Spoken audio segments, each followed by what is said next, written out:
Well, I mean, that sounds like a lot, but I mean, when you consider how many years we've been doing this, we actually feel like we're pretty behind, actually. Yeah, but you guys have been super consistent with it, like the better part of the last 6 months, right? Yes, yes, we just started making it a weekly thing where we Right. committed to every Which one I a don't week. think people understand how hard it is to do that. It's No, hard to do a weekly podcast. yeah, yeah, we're lucky that we have like people like you that we can just call on when we need one for next week. You know? Yeah. Well, how did it start as a bi-weekly It initially? started as chaos. Like, no, there's no rhythm or rhyme or anything. And it was in 2020. I started listening to a lot more podcasts. Like, we got to do this. We have so much access to incredible everyone, personalities, researchers, athletes.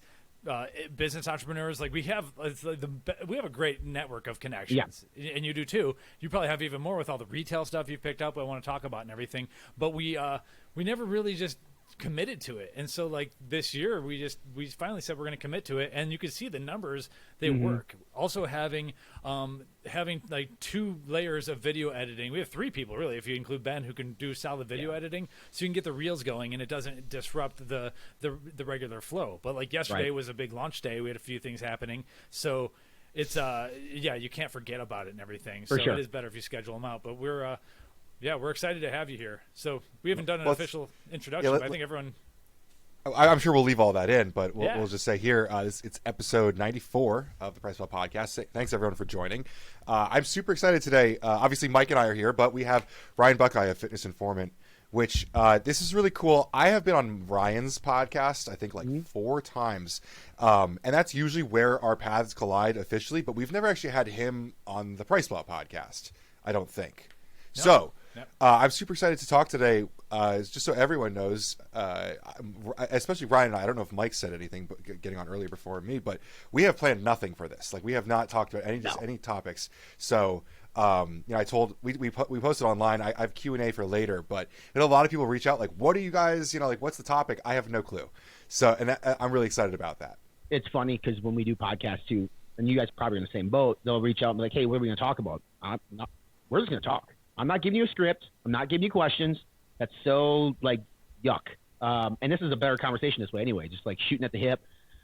Think on your feet. If you're really, if you're concerned about saying something you shouldn't be, that's on you. But I mean, it's super. Just go with it. Yeah. What's interesting is so a lot of times I like to bring on researchers, being the sciencey guy. I like to bring on researchers, especially after a study's been published, or if there's something happening that's of interest. The CBD news, we had CBD MD on earlier, and so like we like to bring people on when there's a hot topic, but you could tell that they're confident in the research when they are like they're cool with no holds barred. Right. If they're like, oh, don't ask about this p-value or something like that, then I'm like, then that's a big red flag, and we don't really ever have that with a lot of people we've had on, or I don't think we've ever had that. So that's been fun. Now sometimes you'll run into NDA stuff. I asked TK a couple questions that were basically like, whoops, there's NDA stuff that we can't ask, but I think people understand that we have to maintain confidentiality sometimes. But in my eyes, the researchers, if they need to provide a script, that's a red flag, and we haven't had that lately, so that's good. I just want to say, based on what you just said too, Mike, about your guys' platform and bringing on these researchers and the scientific stuff, like when people always ask me like what the difference is between our 2 platforms, that's what I go to all the time. I'm just like, Price Plow is going to give you 20 pages of scientific information, properly sourced. Like that is the place to go if you are a geek and you like this shit as much as the rest of us do. There's no one better, none. And so every time a brand talks to me and they're like, "Hey, should we do something with Price Plow?" Absolutely, 150% you should work with Price Plow because it's a different delivery than what we do. Ours is more short format.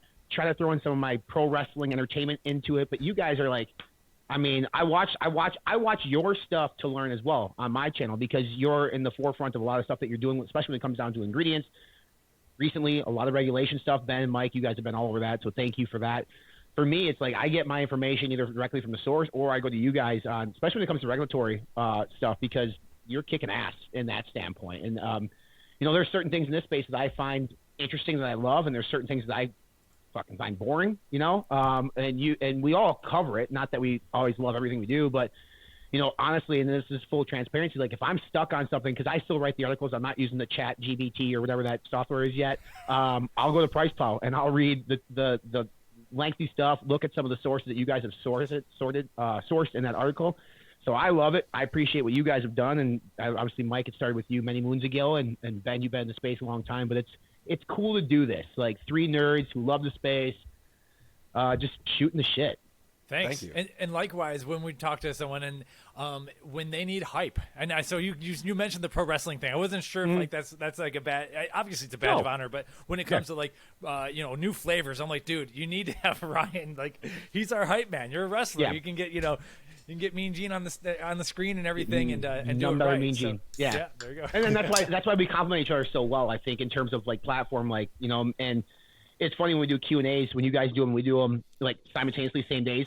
I'll go and watch your Q&A, Ben and Mike, and like the same questions are asked on both platforms. And I don't know if they want us to like answer them against each other, or if they're just looking for reaffirmation or whatever it is.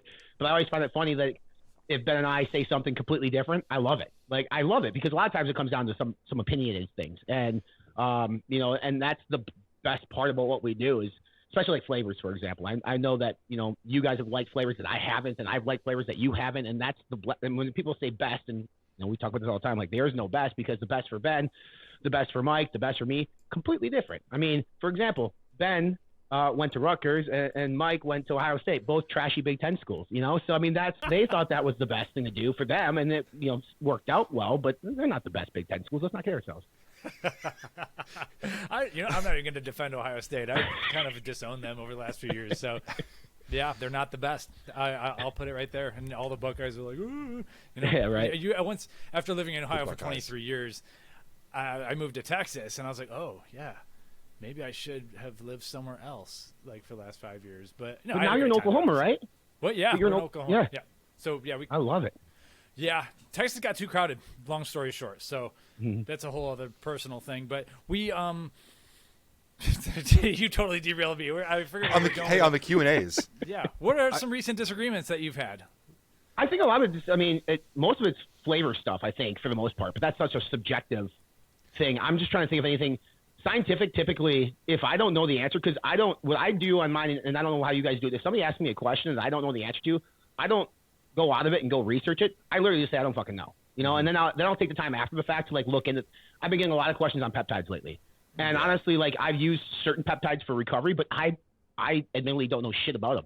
But it's something that I want to learn more about, because I think there's there could be this big thing coming with peptides, depending on how you can obtain them and stuff, that could be super beneficial to our longevity and overall health. But I don't understand it myself. So I'm not going to go read an article or in 5 minutes and try to pretend that I know what the hell I'm talking about. I think that's disingenuous from my standpoint. But that's, so when it comes down to scientific stuff, or even like the glycerol thing we did, right, Ben? Like we did about and then Ben did a story on named a couple of glycerols, which I completely agree. The ones that Ben named are fantastic. Yes, I had a hook in the beginning, right? Like you have to get people to watch something. So like by throwing a silica packet against the wall, of course people are going to be like, what the fuck are you talking about? But at the end of the day, I think when it comes down to a lot of the scientific stuff, I mean, I think we tend to coexist in that case. The only time that we wouldn't is maybe I don't know what the fuck I'm talking about, or maybe it's something so new. Like maybe you guys are obviously always on the pulse of things because you're working directly with ingredient manufacturers more so than me. But a lot of times the disagreements would be around a subjective type of a topic for the most. Yeah, flavors are. I think calling it a disagreement is, I feel like, giving it too much power. Like it's just the fact that we both have opinions that exist on the same platform, but they're not always parallel. Like the glycerol thing, we really weren't even disagreeing about it. I was just trying to add in like, here's some other that I like, and I thought like one big thing was like the topic of silica. You had a great hook on that, and I don't think a lot of people understand what you have to do right now to get views on Instagram. Right. Is that hook within 3 seconds? Like I basically ignore anything anyone says in the first 3 seconds of anything now because I know what it's for. But like silica, like I thought it sparked a really big discussion with Chris Waldrum about how silica was apparently like a filler, was his opinion, and I was like, that is completely disregarding what the silica is there for, which then brought us into another conversation about 3D Pump Breakthrough, about how they used citrulline as the dry to spray onto. And I thought it created a really good conversation that needed to happen. So I don't know. We've gotten so far away from, in my opinion, like the knockdown, drag out fights and comment sections that were happening like 2 years ago. Right. I think you and I have really figured out how to like steer conversations in a way that is still productive for everyone, which I'm really happy that, you know, we're like the mature people in this space right now. Yeah, so now that we're 10 minutes in, let's do a couple backups here. First off, the whole glycerol thing is because Inspired Nutraceuticals came out with FSU Serum, a liquid glycerol, and pretty much came after the fact that the powdered glycerol is going to be spray dried to a lot of silica. So like the marketing campaign was like, hey, are you eating a ton of silica? My take when I did my video is that if you actually look at the research, you need to replicate the research studies, you need a crap load of glycerol, and it's going to be way more than you want in powder form. So you have to go with the liquid, and that's where products like that, Big Ol' Capful, take it. So I kind of disregarded the silica thing, and I go back to the research. Okay, this study's using 60 grams of glycerol. Like you're just not going to get that unless you down 100 grams worth of powder. So it's crazy. Right. Now to back up even more. It is April 27th of 2023. Welcome to the Price Out Podcast, and we have Ryan Buckeye of Fit Butters and Fitness Informant here. And that's kind of what we wanted to talk about. Is I guess I'm really interested in Fit Butters and what's going on over there because I've been watching you on LinkedIn, and we just jumped right into like all the stuff that people have maybe listening have no clue what's going on right now. So had to back it up. But you have been in media in the sports nutrition industry for a while, and we could talk about the formings of that. But now you're wearing a Fit Butters shirt. You're not wearing a Fitness Informant shirt. You're taking off, and it almost seems like you're hitting like next levels every month or quarter or so. And so it's been like fascinating to watch. People should follow you on LinkedIn. So let's back it up for the people, for the few listening that don't know you. Like, do you want to give a little bit of background on how this came to be? Yeah, Fit Butters, stemmed from the pandemic, whatever you want to call it, right? COVID. And you guys will understand this too, because I think you probably ran into the same situation as obviously Fitness Informant, Price Paul. We create content. We're content creators for the dietary supplement, sports nutrition, fitness industry. When COVID happened, gyms closed, consumption of dietary supplements took a dip because why are you going to buy a pre-workout or whatever if you can't go to the gym and work out? So I had brands call me because we make money in this space saying, hey, you know, we don't really have anything for you this month. You care if we like pause this we're having cash flow issues. And that happened more often than not, which was for me, one thing I was just like, okay, from a business standpoint, not necessarily how you want to operate a business. You need to have an emergency cash fund in case something like, God forbid, something like this happens again or whatever. You should always have it anyway. Besides the point is like, and me being a nice guy, and I'm sure you guys are the same way. I was like, sure, we can tack on 3 months at the end of this contract. For the next 3 months, we'll give you kind of a break, a deferment, if you will, right? But at the same time, that's money that we count on to run ads. At that point, obviously we had G and a lot of other stuff that we're doing and obviously personal income. So I told my wife, I'm like, we need to figure out another way to create content to provide value to these brands outside of the pills and powders, because if people aren't consuming them, like, what do we do? And so right away I went to recipe creation. Like I'm fascinated when I scroll through Instagram, TikTok, or whatever this, not even TikTok, because I hate it, but like Instagram, and I see these recipes from like these overhead camera angles, and they always have like these content creators do a really good job of creating these really fascinating looking, delicious recipes. But traditionally, they were always bad for you. So like Delish and Tasty are big social media channels that do it. I'm like, let's do the same thing, but let's make healthy versions of stuff. So, we're doing like turkey meatloaves and healthy carrot cake and cheesecake. And essentially it was more or less like, how do we take a dessert in its traditional format and make it better for you? Because the COVID-20 or whatever the people referred to it was a real thing. And literally, and I said this story a lot, we Pinterest, or Danny was consuming American Dream, Nuts and More, Hanks, all three companies in which I've publicly thanked on our Fit Butters platform for kind of paving the way for us to come. And so she's like, what if let's make a nut butter. Neither of us knew how to make a nut butter. We Pinterest the recipe, literally Pinterest the recipe to make a nut butter, went to our local grocery store. They had pre-weighed out cashews and pre-weighed out almonds. Bought them, we baked them. I said, let's use coconut oil for the fat source. And by the way, let's use this, at that time, it was Primeval Labs, the isolate, their Diner Vanilla in it. And we made it, add a little bit of unsweetened coconut, and that was our vanilla coconut cashew almond. That was our first flavor we ever launched. But I tried it, and I'm a dude, I'm a meathead. So for me, it's like I'm eating $3 Skippy Natural or whatever from the grocery store. I'm not buying bougie nut butter at $15. I'm just not doing it. But when I tried it, and I've had the stuff that Danny had in the cabinet, and I knew what she paid for it. Or they sent it to us for free. Rather, but I knew it, like what the cost was. I was like, this is significantly better than every one of those in there. And that's not to throw shade on them that they're bad. I just knew ours was different. Plus, it's like our textures can be different. And so I have a history at General Mills and Hormel and food marketing. I always knew I wanted to have a physical product on shelves. You guys, people on this watching or listening to this podcast can go to a podcast several years ago that the three of us had, and we talked about physically starting a product, whether it was a supplement. And Mike, I brought this up when we were in Vegas last time. Like, you talked about doing like a salt. Like, I mean, we had these ideas for like physical products we wanted to create. Okay, we'll get to that because I'm glad we did. But yeah, keep going. Well, so I was like, okay, maybe this is it. Like, maybe this can be a good ticket item. So Danny, well, she's the nurse doing 12-hour shifts. I stayed up. I thought, what the fuck? Let's roll with it. I went and I trademarked the name that night. I looked at my Fitness Informant logo. I said, I want to use the FI and Fitness Informant. So if you look at our logo, the FI and Fit is the FI logo. Looked at Fit Butters was available. I claimed it, filed the paperwork that night, paid the fee to get that registered trademark. I didn't know shit about labels or Adobe Illustrator. I knew shit about labels. I just didn't know how to create them. So I went out to, I was going to commission Thiago, which you guys may know who he is. He does some stuff for some big brands. His first iteration came back. He great designer, just too much of an emphasis on sports nutrition. I was like, this is the sports nutrition world is not the same as the FDM world, like the traditional CPG world. So I taught myself Illustrator in what are those 6 acronyms hours. mean for those listening? FDM, food, drug, mass. So like you think of like your food stores, your traditional grocery, drugs are going to be your CVS, your Walgreens, and mass is going to be your BJ's and your Costco's and your Sam's Club, right? So I taught myself Illustrator within like 6 hours, and I designed the labels that you see today. The first time ever using Illustrator in my fucking life. Designed the labels, and for the course of the next week, while Danny was at work, I was at home making different recipes with different protein powders that we had at the house. And I didn't have like a green light from these brands to use them yet. So the first phone call I made was, at the time, Eric was still with NutriBio. And so I called Eric and Mark, and we had a three-way call, and I explained kind of what I want to do. And I've been very transparent on this too. I said, listen, here's what I'm going to do. I'm going to buy your protein powders at cost. So whatever it costs you plus freight to me. So I'll pay for the lid, the label, all that shit. And then in exchange, I'll put a sticker on top of each jar that shows that we're utilizing your protein powder, because everybody knows that sports nutrition, outside of a handful of brands, have a very hard time speaking to the female demographic. They have no idea how to speak to that world. So I was like, we can get in front of that world because the females are the ones buying this product. One thing led to another, man.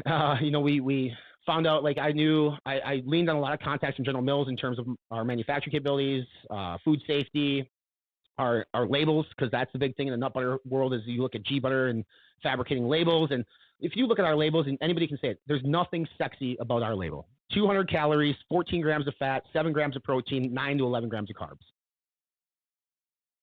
Every time people look at it, they're like, same as peanut butter. Yeah, it's the same as peanut butter, but the ingredients beneath it are different. We use dry roasted nuts, coconut oil, which is a healthier fat source, either whey protein isolate or plant-based protein. So although the macros are essentially the same, we're using better for you ingredients, and it tastes a million times better. So can I ask a little bit about that part right there? Yeah. So that has been the popular criticism, is that it has the same amount of same macros, same protein as peanut butter. I personally, again, as a meathead like yourself, I know what peanut butter is for, or I know what nut butters are for. I'm not looking to them to be significant sources of protein, so I have never cared about that criticism. But just out of curiosity, because we do get those comments, have you ever experimented with a higher protein nut butter?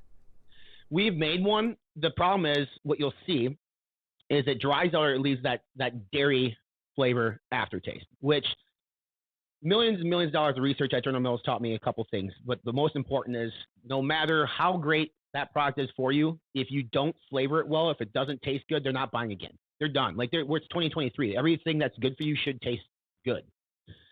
So, the issue of drying out, that scares the shit out of me, because if something's sitting on a shelf, like our product dries out in about a year. Okay, so we do it. Our shelf life testing, it's safe past a year. Just for the record, for people watching, like, you can consume our product after a year. The reason why we put a year expiration date is because it becomes hard at about a year, and that's a terrible customer experience. So although if you have something that's 18 months out, you can eat it and not get sick. But it's probably going to be pretty hard to stir, and I don't want a customer having that type of experience. Is there a decent way of reconstituting it, just as a little hack, if you do have an old You can microwave it and put maybe a little bit more coconut oil in it if you really wanted to. Mm-hmm. But knock on wood, we haven't had a lot of issues with expired out stuff. I mean, where you find that is going to be in bigger retail, when they stick it on the bottom shelf somewhere and you don't have somebody physically walking to them and telling them, like, this is what you have. That's why, like, the big retail game is scary game, and there's a lot that goes into it. It's expensive. And if I had not worked at General Mills and understood that world, I'd be lost as shit. And I think the reason why we've been so successful and we continue to be successful is I understand that world. And if I don't, I know people who do. And, I reach out and I'm able to lean on my network. But back to your point, Ben, that, for us, yeah, we always say, like, listen, we add whey protein isolate, plant-based protein, for two reasons. One, peanut butter by itself is not a complete protein source, right? There's a reason why vegans have to mix nuts with, like, legumes and things of that nature.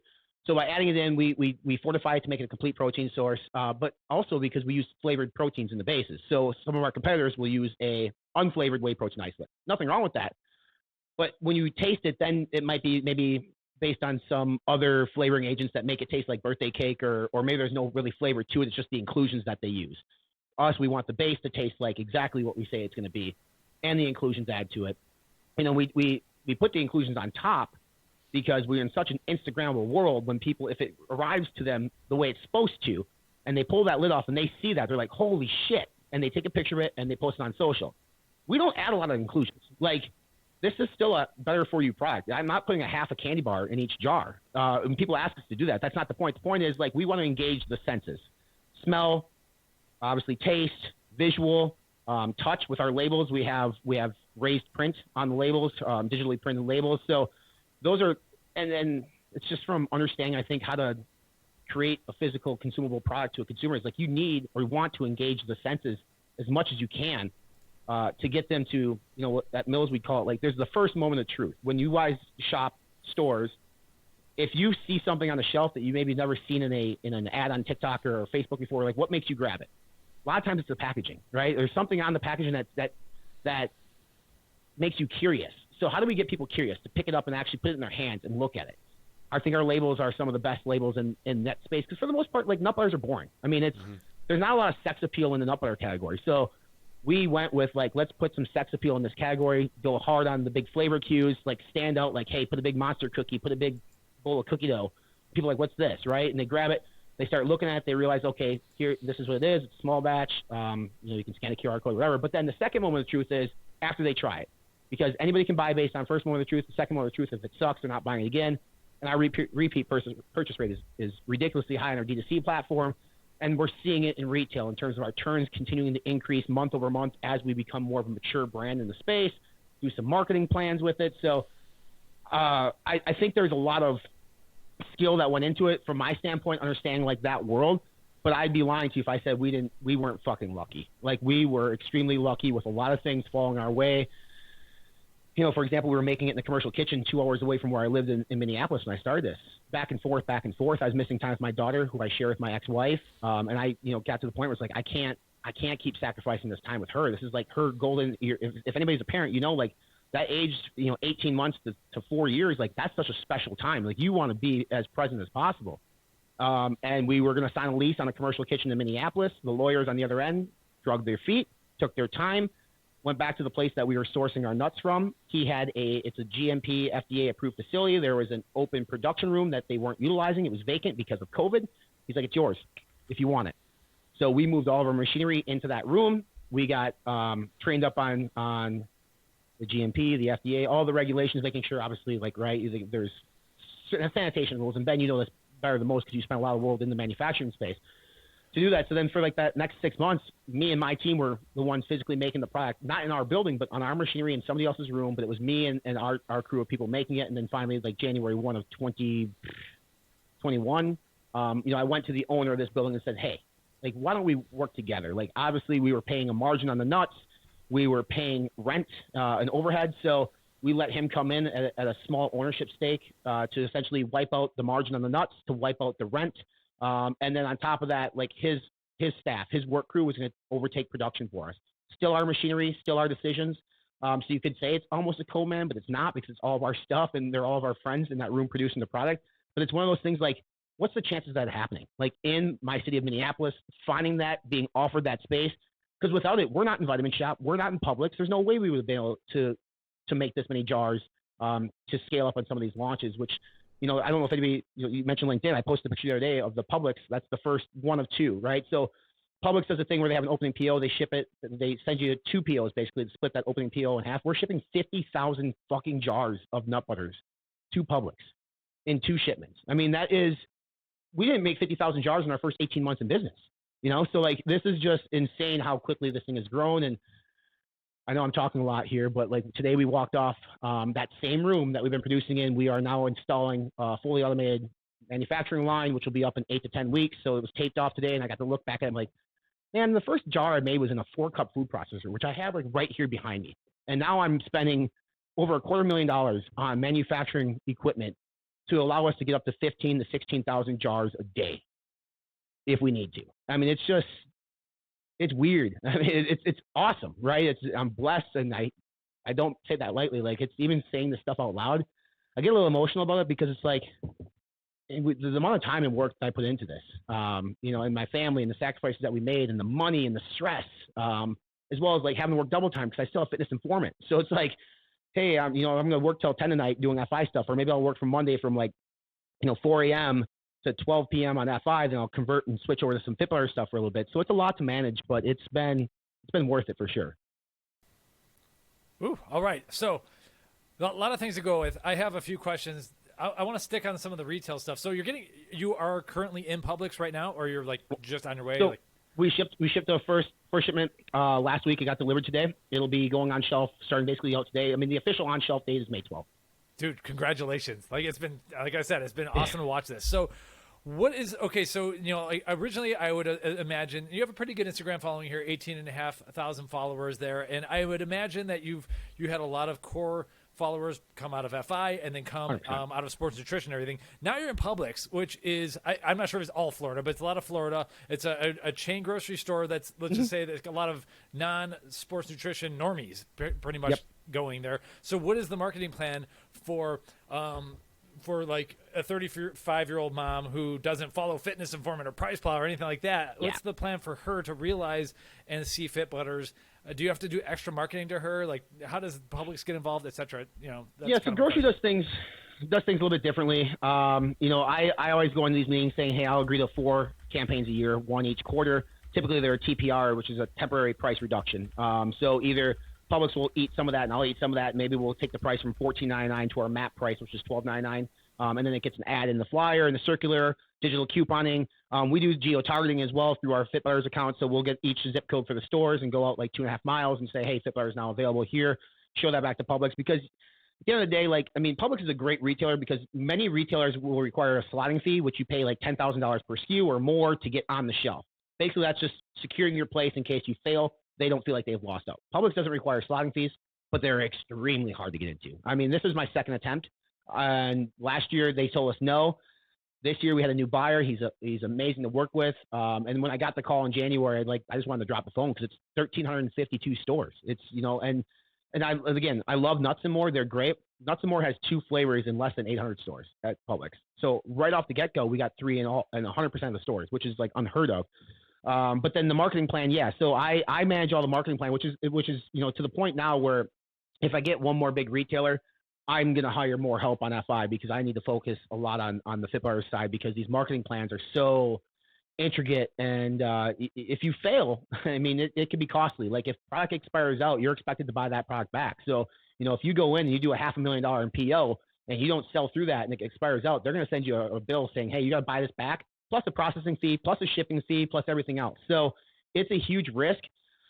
But what we've seen too is like with these TPRs or maybe doing, I'll spend money on an end cap display, or I'll spend money on cross merching. So we'll merch with rice cakes, or we'll merch with, Dave's Killer Bread or Kodiak cakes. So we find a like product in which we use this on, and then I work with Publix or whether it's Hy-Vee or Wegmans or whoever it is, and say, hey, let's cross merch these things together this month, and the theme is breakfast. Let's focus on breakfast, and this is how you use them together.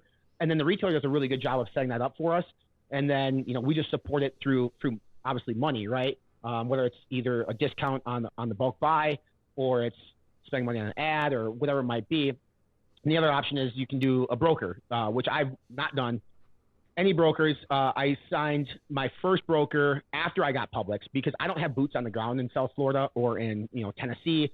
So what they'll do is they'll pop in and out of stores to make sure that we're faced, make sure that our stock is where it's supposed to be, make sure that things are turning. They'll speak with the managers and say, hey, what can we do more? I can't physically call 1,352 stores and do that. So I secured a deal. I said, and this is one of the best brokerage companies in the country. I was like, you guys want to help out with this? Let's manage this. Let's make sure that this is successful. because early on when we got into some of these grocery stores, like I kind of set it and forget it because I was so busy doing 100 different things that I noticed like the turns weren't there. Once I started paying attention and started being involved and focusing on the marketing plan with those platforms, our turns went through the roof, and now we're successful. So it's just something that you have to always keep your finger on the pulse, whether you're looking at spins data, right? You're pulling reports from there. You're working directly with the retailer, and you're looking at the competitive set. Like, what are they doing? Where are they priced at? One of the things that's with us has been good is like we've really injected innovation in that category. And by innovation, I just mean flavor for the most part. And, kind of the inclusions, there's nothing really in that space for the inclusions, the textures, and the nut blends where it's cashew and almonds together. No one's really doing that. So we've gotten lucky, again, because now today and post-COVID, everybody's looking for a premium, better-for-you option in that space that, Hormel's not doing with their brands. Justin's is great, but it's 3 flavors, right? We have 15 full-time flavors, which admittedly is way too fucking much. But we also have monthly LTOs, too, which are limited time offerings, just to make sure that excitement always stays on board. And the reason we can do that is because we manufactured ourselves. Like, we're not going to a co-man waiting 10, 12 weeks for lead time. We're on it. So if we need something, we make it yesterday type thing. Yeah, you're trying.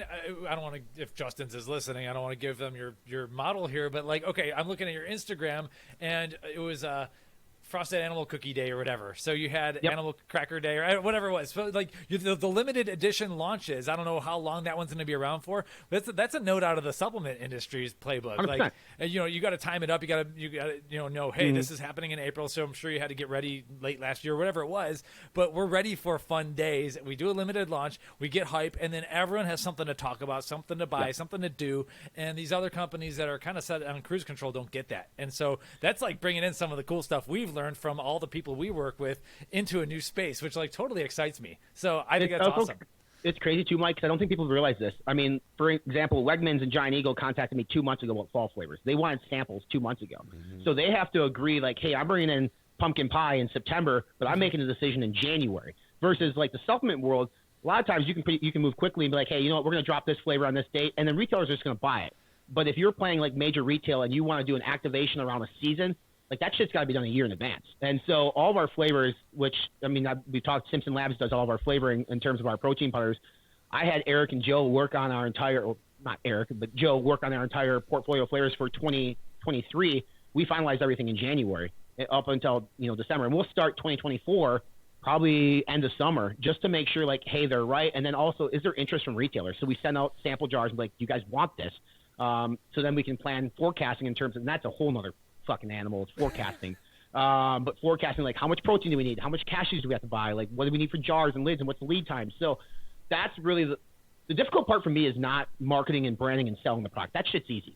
The frustrating hard part for me is the supply chain. Like just understanding like, okay, so Wegmans wants X amount of jars on this. What do we think Vitamin Shops could do?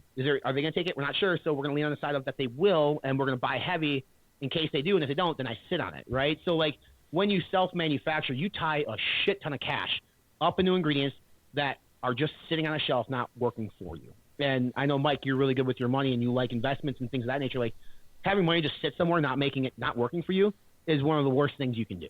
Like, but from a manufacturing standpoint, you're kind of fucked. I mean, unless you have a really good just-in-time system with your suppliers, it's really hard to get to that point. Can I ask, you mentioned Eric over at Simpson, and we love working with their flavors and stuff like that.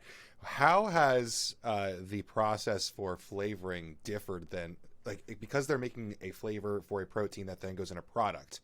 Yep. Are there special considerations in the flavoring process because it's going to be next to butters and stuff like that? Slightly. So the fat activation in butters can make the flavoring come off a little bit differently. And what's great is Joe's actually worked in food before, which I didn't know prior to going to Simpson. And so we were actually going to go with Pronova. Like the whole plan was we were going to go with Pronova. Brent, obviously good friends of all of us here. Love Brent. Hooked me up with Trevor. Everything was good with Pronova. And all of a sudden, like the initial round of pricing came, it was high, but protein powder at that time was high. Then protein powder came down. And then the second round of pricing came when we were about to we'd finalized all the flavors. All the flavors were finalized. A lot of months and months of work. Then the pricing came down to do the order, and the pricing went up. And I was like, wait a second, like pricing came down on protein. Why is this going up? And big corporation. I don't think people, and this is not anything against them, it's just their corporate structure. And then I think they've since changed it. So then we had to pivot. And Anthony Rodriguez at Prime was like, hey, let me hook you up with Eric Simpson. And I've heard of Simpson Labs. I have not worked with them prior to this. And Eric from his hospital bed. I'm not going to get into that too much, but he had some issue going on, but he was texting me and just showing that he cared and wanted to at least give us the time of day. So then we reverted everything to Simpson, and another couple months process of doing it. But Joe's got in, for example, the cheesecake flavor we just did. There's actually hints of lemon in the actual protein powder itself that doesn't really come through in our nut butter. But he's like, this is going to help the cheesecake flavor come through more in a fat product like you have, based on my experience. The only thing I told Joe when I went there is like, take out the xanthan gum, like take out any of the thickening agents. We don't need it. Like, if anything, that's going to create our product to be thicker. And then try to stay away from artificial flavors where you can, because there's just, I personally don't care, but I know a lot of consumers, like, it's nice to be able to put naturally flavored on the front of my jar versus like, and really the only one of our flavors that have artificial flavors now, I think, is because they're in the inclusions. So, if I don't know if Oreo has artificial flavors or not, but I have to look at them. If there's an artificial flavor on there, it's probably because of the Twix or whatever we're using. It's not the protein powder.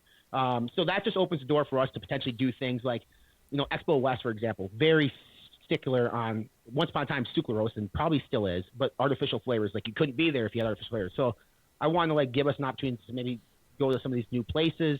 And the protein powders themselves that they create for us, you drink them in water, are fantastic. But I have no interest in ever launching a protein powder, so we're just going to keep putting it in the butters. Nice, man. So I've been looking at this page for a while. I'm on Monster Cookie peanut butter here. Mm-hmm. And so you earlier said that the protein is the only thing providing the actual flavor. Like, so you have oatmeal cream pie whey protein isolate inside that's got isolate, natural flavors, some MCT, etc. So there's no other oatmeal added to this, or there's no other, there are inclusions, but there's no that's what's bringing the oat flavor though. Yep, that's it. Really cool. It's so we didn't add any. Actually, the only time, we don't add flavoring to it, but like birthday cake, we want it to be a little bit sweeter, so we add erythritol, small amount of it, because obviously, erythritol, one of those sugar alcohols that can really destroy someone's gut if you have too much of it, and so we didn't want that. But we wanted to up the sweetness a little bit from it on it. But the only flavoring agent used, now in our first round, we used a little bit like vanilla extract, and some of the flavors are mint extract. We removed all that because they're expensive. Like, they were stupid expensive. And it was just a pain in the ass to do it. But yeah, the flavoring now is either going to come from the protein powders, or you might get like a butterscotch flavor from the butterscotch chips that we use in Scotcheroo, for example. Like, but we're not adding any other natural artificial flavors beyond that. So you brought up Product Expo West, but I'm kind of curious in general, working with FDM and different retailers. In supplements, we kind of talk about how there's this Wild West where there's not a lot of testing that goes on. A lot of people don't do any kind of quality assurance, and it's just kind of supported by the industry in a lot of places where retailers just don't care, but mostly brick and mortar. Mm-hmm. Foods are obviously something that everyone consumes and is a very hot topic on quality, or lack thereof, I would say, from our side. Has there been any part of this where you've had to step up quality assurance, or like, what have you learned during this process? Has any retailer pushed you on it or anything? No, not really. I mean, the biggest thing is like consumer feedback. We really take it to heart. So early on when we first started, we used a foam sealed lid, basically a pressure sealed lid. It just has to be on tight, and that foam is going to expand and seal it. But there was leakage on shipments, right? I didn't know what I didn't know. We had an 89-400 jar, which is a 16-ounce plastic jar, and a pressure-sensitive lid. So we went from that to a heat induction seal, we have like a hand heat induction sealer. Those hand heat induction sealers aren't perfect. I mean, if you utilize them over an extended period of time throughout the day, they tend to lose power if you're using it for 8 hours a day. So on some of them, either the seals weren't completely sealed, or there was like or it could even melt a seal too. So that was a headache to learn.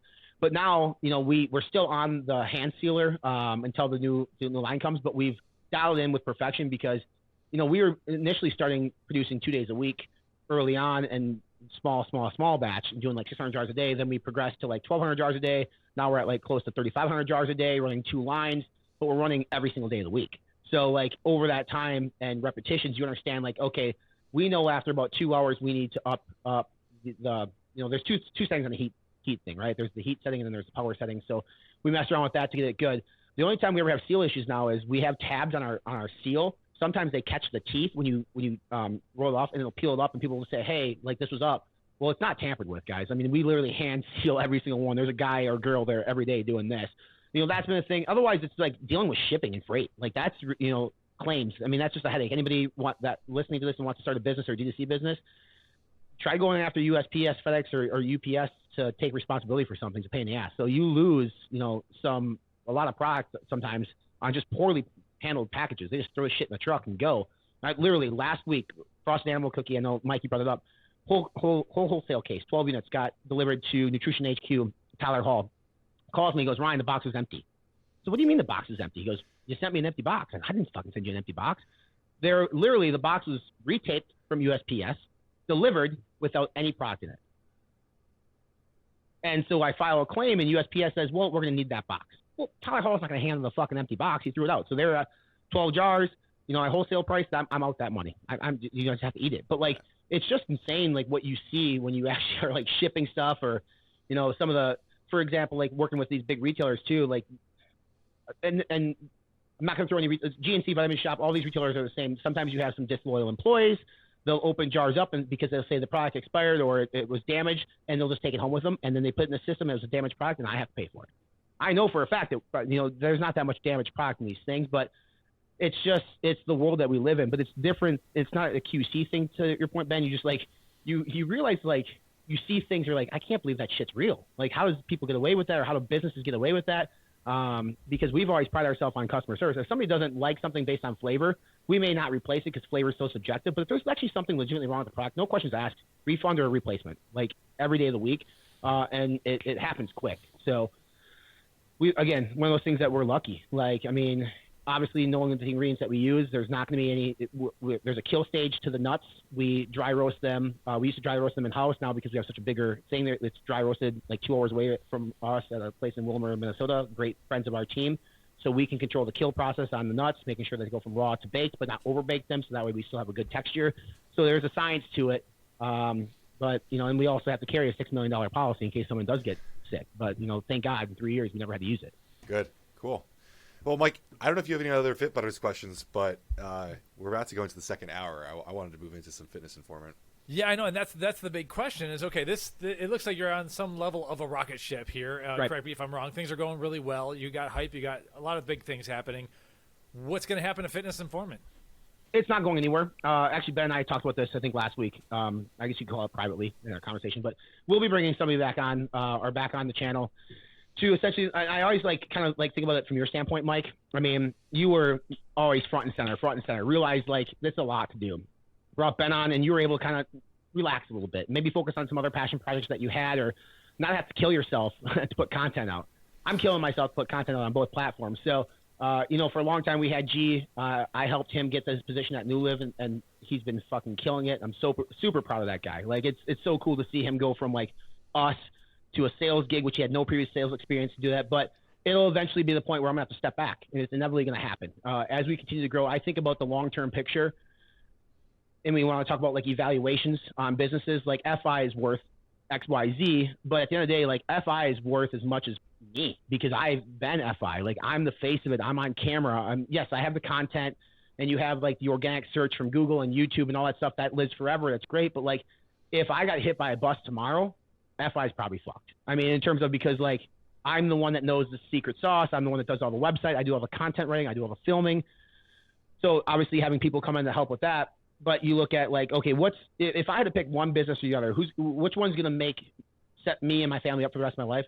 It's not Fitness Informant. You know, it's going to be an exit on Fit Butters at some point. And it may not set us up for the rest of our life, but it'll make things comfortable. So I know where my priorities need to lie is not give up on what we've created here. We've had a great run at, you know, we'll be 7 years this year. And it's still, like, we're busier than we've ever been.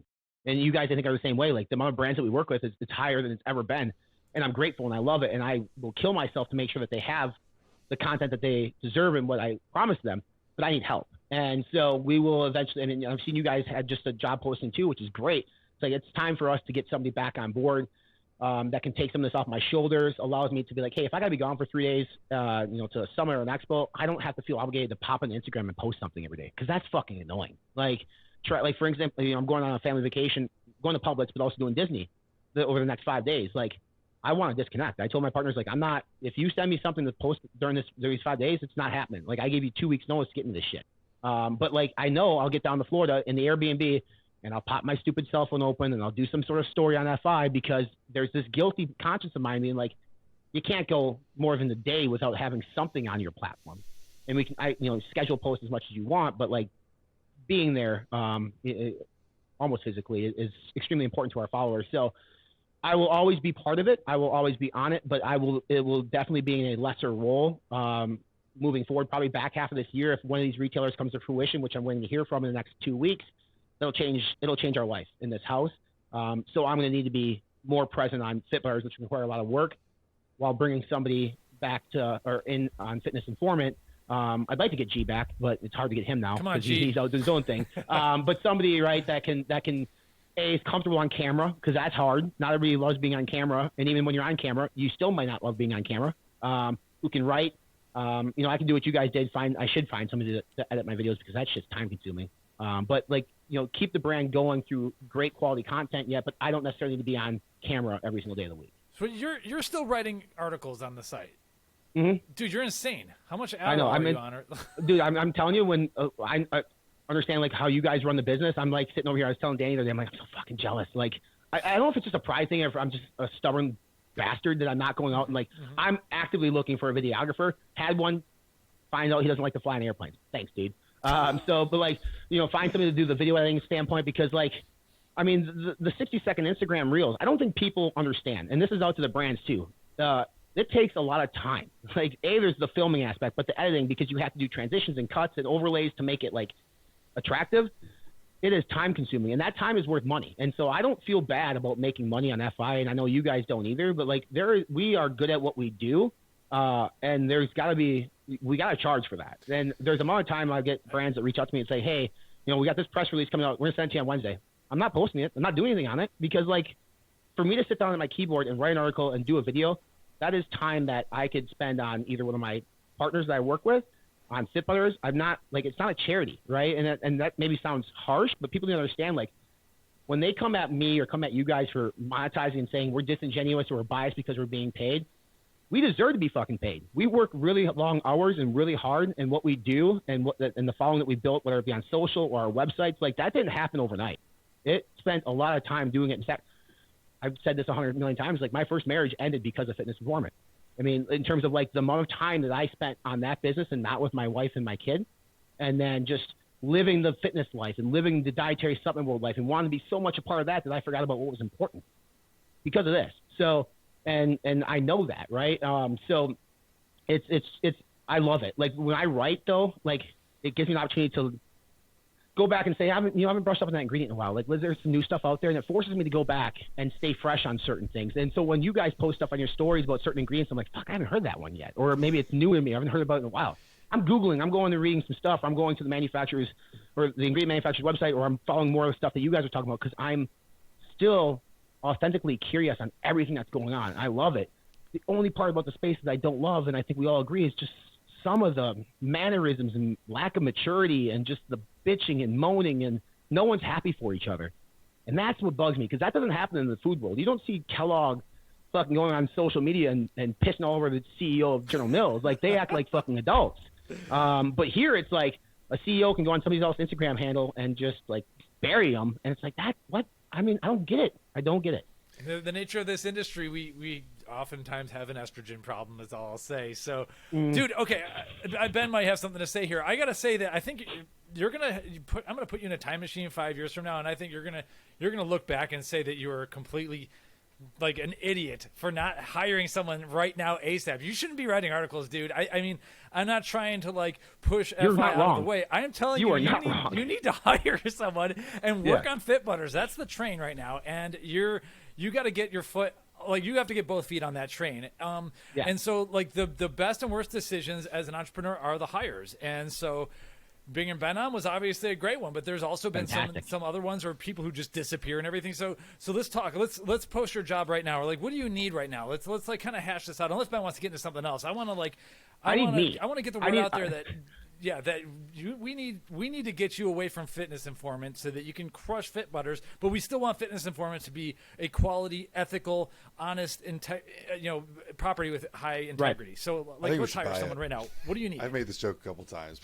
I think we should merge. You need to stop writing. I mean, at some point, Price Paul is going to acquire us and just make it part of the family. Like, that's I already have who I need. They're on the camera with me right now. My biggest thought brainstorming has been like, if I had both both Instagrams, how would I do them separately, right? Like it's a fun like mental exercise, like Yeah. how you do that. But no, I go please. I mean, in all honesty, like if Gerhard was great, like he could do this. He just, I mean, there were certain skills that he didn't have back then.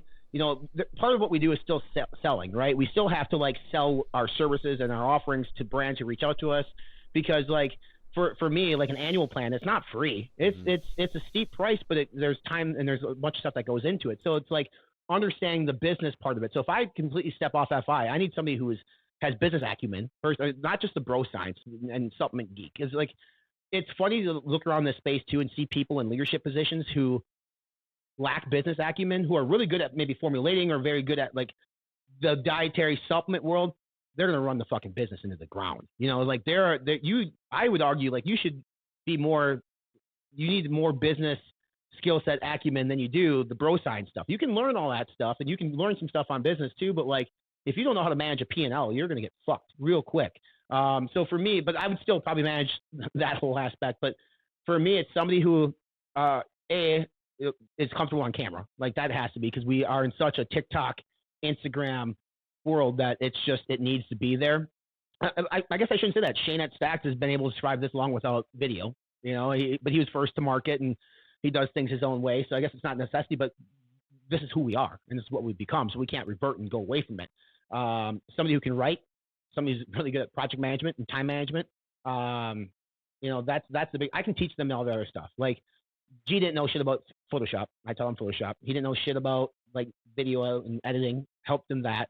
There's a term called learning agility. It has to have a high learning agility, meaning that they're willing to learn and can learn and retain that information and apply it extremely well.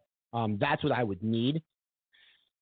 Obviously, I want a videographer. Like, I want to do those cool fucking videos that you guys do, and like Josh Shaw's doing now, and like Ghost has been doing for years. Like, just the behind the scenes stuff, because like we try to do it here. I'm like, Danny, we're at Fitbars events, right? Like, we get so busy speaking to customers or fans or people that we don't have time to grab our camera and film. Like, there just needs to be somebody in the background, like a fly on the wall, filming that shit. And we did it for a photo shoot recently. And I was like, this can be cool, but we just need somebody that's filming that understands like what it is that we want, that can put that together. Because not, right, you can shoot video, you can edit video for fitness shoots in the gym. That's cool, but that's not the type of video that I want for this. Like, I want, hate this term, but lifestyle type of video, right? No, that's a fine word. And they need to be able to fly in airplanes. Like, traveling is going to be part of the job, especially if you're going down to Southern Florida or whatever you're going to do, you know? Yeah, right. I found that when I was able to get really far filming myself. I was able to produce quite a few, like, what was it, probably 2.5 years, Mike, before I even considered anyone else. Like, I did vlogs. We did all sorts of stuff. But I will say, Ben, your anxiety was super high. All the time. Like, your stress and anxiety from it was high. Because you're running yourself thin. Yeah. Well, I had to be setting up a camera for a transition. I had to be setting up, go fly the drone in the morning so I get the establishing shot. Like, I was never able to be Ben Kane of the industry because I was Ben Kane, the videographer. And so bringing Cody in and empowering him, like, hey, this is your video, make it good. Like, it was a really good choice for me. I had a really hard time. What you were saying about the writing thing, Ryan, like, I understand that because it was a very personal process for me that I had a lot of ownership over. I was very proud of the content that we produced. It was creative. Like, it's just something that, you know, we're all different. And one thing that I always felt confident as differentiating from Fitness Informant and from Stack 3D was that lifestyle vlog that I was always producing every single trip. And so to hand it off to someone else was really stressful. It took some editing and figuring out, but we've got, we have enough of a style right now. I'll put this on video. We had NutriMedia do a video for us, and Cody called me and was like, nah, like that's not our, and he's like, this, like, I want to take over Reels. And we switched around our whole strategy because Cody felt ownership over content. That was like the best thing that we could have found in a person. Yeah, you want to have someone who wants to own this. Like right now, we're going to be getting someone who just owns the blog, because I can't be doing.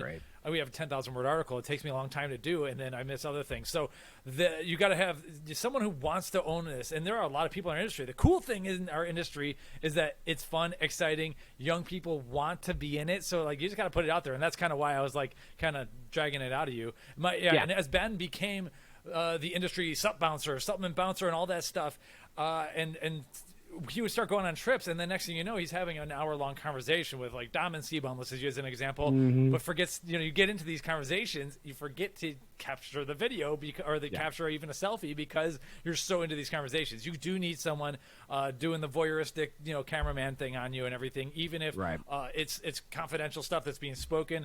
You got to get the B-roll with you talking to Seabum, for and instance. let's be real, it changes the whole conversation when you pull out a camera. Yes. If Cody is always with us in the background with the most insane rig of it's insulting what that thing looks like. No one acts weird about it because I'm not holding it. We're having the conversation, and so absolutely. I've gotten so much more content for our channel out of having Cody just 100%. own it and do it. Because I don't have to think about it. I don't have to worry about it. The hilarious thing is sometimes we'll be at a show and we'll lose Cody for like 20 minutes, but he it has this like honing effect or something. He like does these giant circles around us, and he always knows where we are. But he'll we'll be done and we'll be because we do these daily episodes now when we travel. Like that night we edit it up for the next morning. He'll have this B-roll of a dude doing push-ups that doesn't have legs. And I have no clue. I never saw it. I was not there, whatever. But he's able to capture so much of the event that it's he's a good human being too. He's awesome. He's a good person. Like obviously, I had the opportunity to meet him in Vegas, and just he's passionate about not only his skill set in terms of editing video, but like about the space. Like he wants to be part of it. So I think that's cool. And I think like one of the biggest things to be successful is you have to be honest with yourself in terms of your strengths and your flaws. And one of my biggest flaws is it's not the inability to trust people. It is just like delegating, because I feel I'm so possessive of FI because I know all the hours and obviously I mentioned earlier some of the sacrifices I made to give that up. It's a personal thing. It's 100% personal and hard for me to say like it's still my baby, but I'm not like there anymore. And whether we sell Fit Butters at some point, I'm sure I'm gonna have that same thing too. And obviously we're gonna be hiring on Fit Butters this year. But I'm not giving up my place on Fit Butters. For Fitness Informant, I would be giving up my place essentially, which I have to do. I know that. But, the whole just not being good at delegating or this possessive personal trait that I have is a huge flaw of mine. And I think that the moment that I sit down and realize and I already realized this has to happen, and Ben, you and I have talked about this, I just need to do it.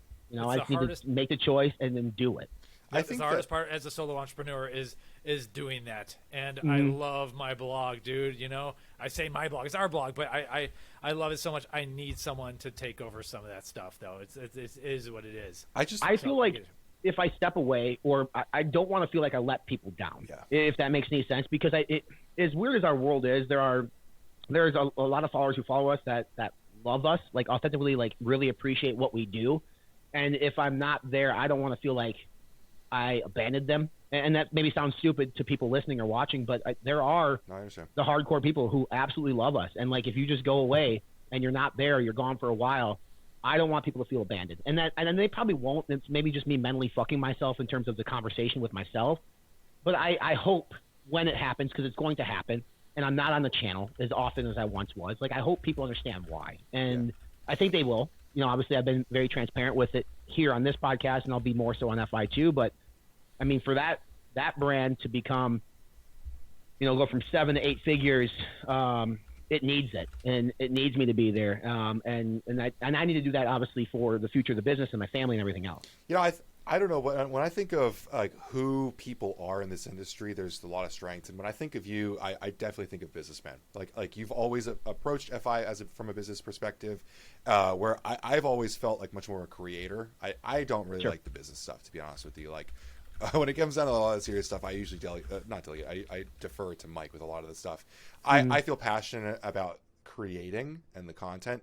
And I find that I think Fit Butters fits you. I mean, outside of obviously like long-term giving for your family and everything, I love all of that. But like, I see that General Mills side of you come back out with Fit Butters, and I see how like authentic that is. It's fun creating content. I love it. Walking in the Wegmans and seeing my stuff on the shelf, weird. I mean, it's just it's wild, right? Like I'm like, holy shit! Like, this is the most influential retailer in our country. Wegmans. If you're in Wegmans, retailers come knocking on your door because they trust what Wegmans does. The idea that we're able to provide, we have 6 people in our production facility that produces nut butters 4 days a week, 4 10-hour shifts. The fact that they can make a living wage, we don't call it minimum wage. We pay $24.62 an hour.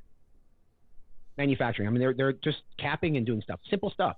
but we pay them a living wage that they can go home and provide for their families. Like, that is ultimately the coolest thing in the world. And Mike, you probably can think the same thing too, like having Ben come on and then you guys figure out your deal. But like, being able to provide a platform or an opportunity for somebody to make a living based on your thought or your idea is the coolest fucking thing outside of being like a father and an awesome husband. Like, it's literally the coolest thing in business. Yeah, I counted how many mouths that this thing feeds, and it was more. I didn't realize it had gotten into a double-digit number, and at that point, I was like, oh, like, we can't let people down. So yeah, I completely get that. That's awesome, man. By the way, so with FI, it sounds like you're mostly looking for one kind of jack of all trades person who's cool with the camera. Like, there's a lot of ways to go about this, and I've learned my ways too, and it's tough with budget, and I don't know what your budget would be and everything. But yeah, having one rock star could be awesome. But like, what I'm kind of tired with myself is like the ragtag crew of moonlighting, half contractor, half this, half that guy who disappears after disappears for 3 days on end. I'm so over that, and I've made that mistake over and over. I'm done with it. So like our next person, we're hiring a content operations manager. Already have some great applications. I'm like, you can be a contractor with an LLC or whatever, but like, we're paying this as like full-time ish, so I'm done with this nonsense. That's all I was going to say. But yeah, that was great with G. I mean, he was a W-2 employee of FI. It sucked he lived in California because of those fucking state taxes. But like, it was great. I mean, prior to him coming on FI, he worked for his father. I'm sure he doesn't care if I share this. Like, I paid him more than his dad's business paid him to come on the thing. And, I draw a very small salary from FitButters. Fitness Informant pays for everything. But like, you land a certain couple accounts on FitButters, I can then pay myself a salary in which would be, fair for the work that I put in. And I don't need to take money then from FI. That money then can go to 2 or 3 people, because Danny has a small draw too for some of the stuff that she did prior to baby. Like, we can hire a videographer, like full-time videographer type thing if somebody's going to travel, but like at least 2 people for content, not necessarily content. I mean, one definitely for content, 100%. But like with you guys, like I look at your model that you built, Mike, and it's genius. Like, having a videographer, having people writing the blog, having, you and Ben be sort of still the face. It's amazing how many people don't know the happenings behind Price Plow, right? And that's maybe by design, but like, you have a family, a team of people that makes that thing tick, and it's apparent because the content that you guys are putting out is fantastic, and it's a lot of it. You can't do that with just 2 of you. I mean, you could, but you wouldn't sleep. Kind of like over here. And so like, it's a great decision that you made. I'm excited that you guys are hiring more and more because, I love my platform and like, I like the thought process that we provide, but I fucking love what you guys do too. And that's why, like, if anybody ever says like, oh, you're competitors, I don't see us that way. Like, I mean, if anything, like, we're cousins in the same space that are like going for the same goal, right? Like, we just do it differently. Like, I'm wearing shorts, you're wearing jeans, whatever it might be. Like, but we all have like the same goal. Like, we want to better the space, and that's why, from a fan of the industry standpoint, what you two are doing in terms of going back at the FDA and calling out their bullshit and everything else that Ben's been doing on, Capitol Hill, like, that's what, I'm not going there and doing it. I can't. So you guys have to do, or don't have to be, but you guys are doing that.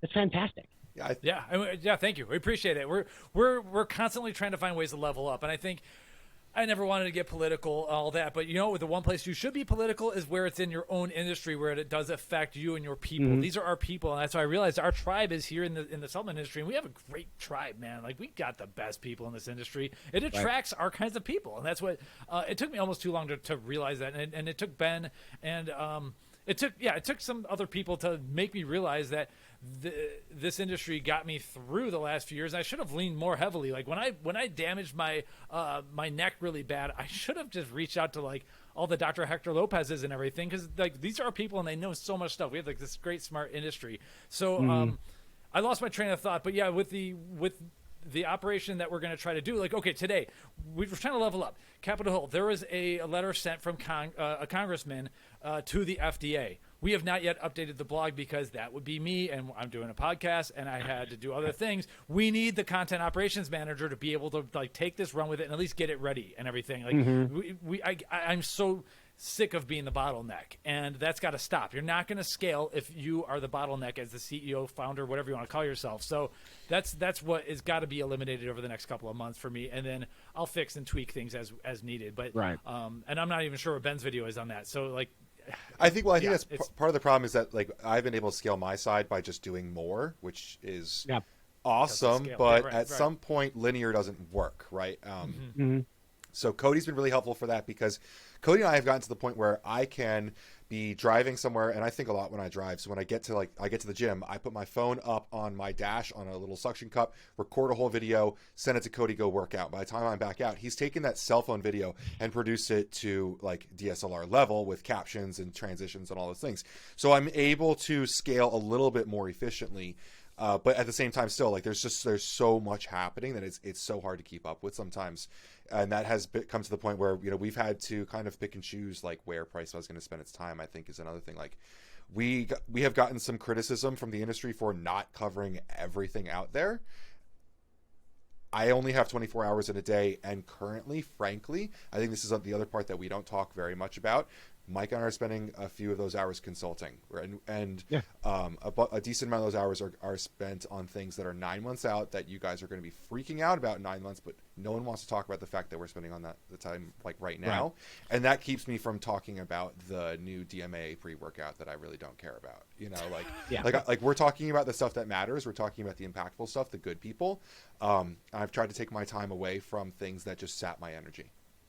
Yeah, 100%. but at the same time, okay, so yeah, if we are doing consulting and we are leveling up on a lot of the projects that we're being invited into, we cannot abandon what we've done so well. And the way you scale is by you gotta make good hires, and so that's why it is so important. And you gotta cut it loose when it's not working as well. And it's never an easy Right. conversation, but that's the lesson learned is you can't let it drag on. In my opinion, people don't change, people don't get better. And so one of the best things about this industry again is you're going to find someone, we want to find someone who's into this industry and just loves it. And like, maybe being in the media side isn't where you ultimately want to land, but if you kick ass at a Price Plow or Fitness Informant for 2 years, you're going to be golden. Yeah. Yeah. And you're in. Look at so, G. And yeah, there you go. G. Exactly. I mean, there's plenty of, I mean, on your side too, people have gone on and done other things, and it's cool, or either they've gone to other things, or they Mike's let them go, and then they reach out to me and ask if they can get a job. I tell them no.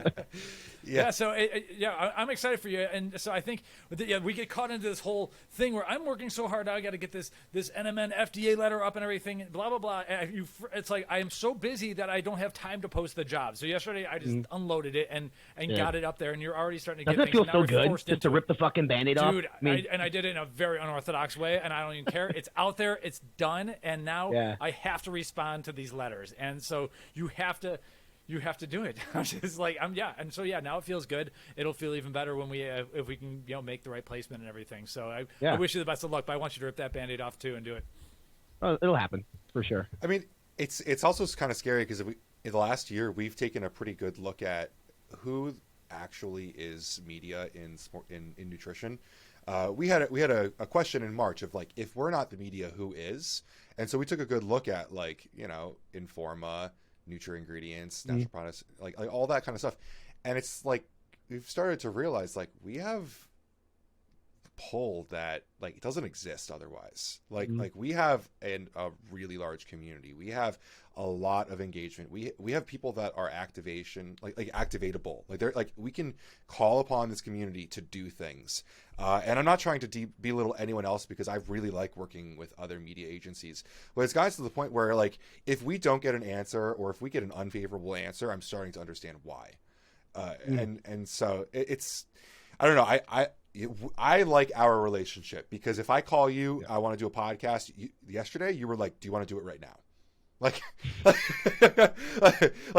that kind of stuff. That's the kind of energy that I think that everyone should have in this industry right now. And unfortunately, like every here and there, we don't get that kind of compatibility. Well, we're consumer facing too, right? I mean, some of the other ones that you mentioned really aren't. It's just, I mean, they literally come to us and they want to know what they should buy. And I hate that. It's like we provide the content and the education on our platforms that you can go make that informed decision for yourself.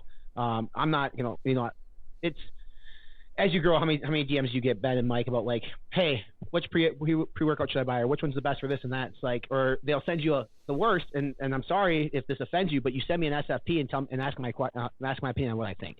Yeah, thoughts? Every single ingredient on SFP, I've covered at Fitness Informant in our encyclopedia of ingredients. Like that's there for you to go and help learn these things. So that way you don't have to ask me these questions. You can look at a product label and say, this seems pretty good. Yeah. And I don't have time to fucking sit there and go back and respond to every DM in terms of, well, this should be this and that. I'll just say, go to the website, or I know this pre-workout, I've used it, it's good. But like, we're there to help to educate and help you become more informed. And the whole idea is like that you retain some of that information, and then you start to be able to make these decisions for yourself too. Not that we're like trying to hold your hand through the process, but we're trying to help you grow and understand these certain ingredients or something about a brand. And again, like the whole, like, which one do you think is best? It's like, not. Well, like, I mean, we had a certain point where a really good mentor of mine kind of questioned, how in depth do you want to get with this stuff? Because you're really speaking to like 15 people in the world that care at this point. And there's millions of people who don't know anything. And who's going to speak to that?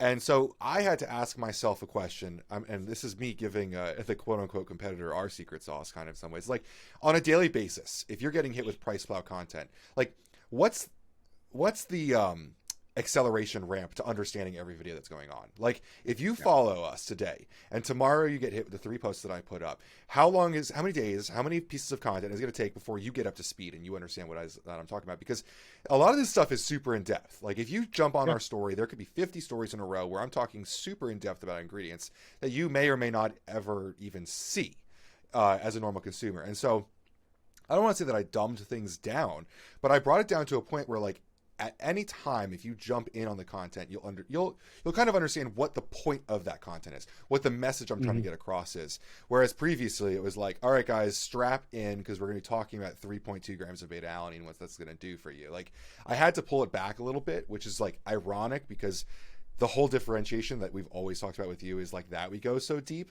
But eventually there was a point where I realized I was wasting our time.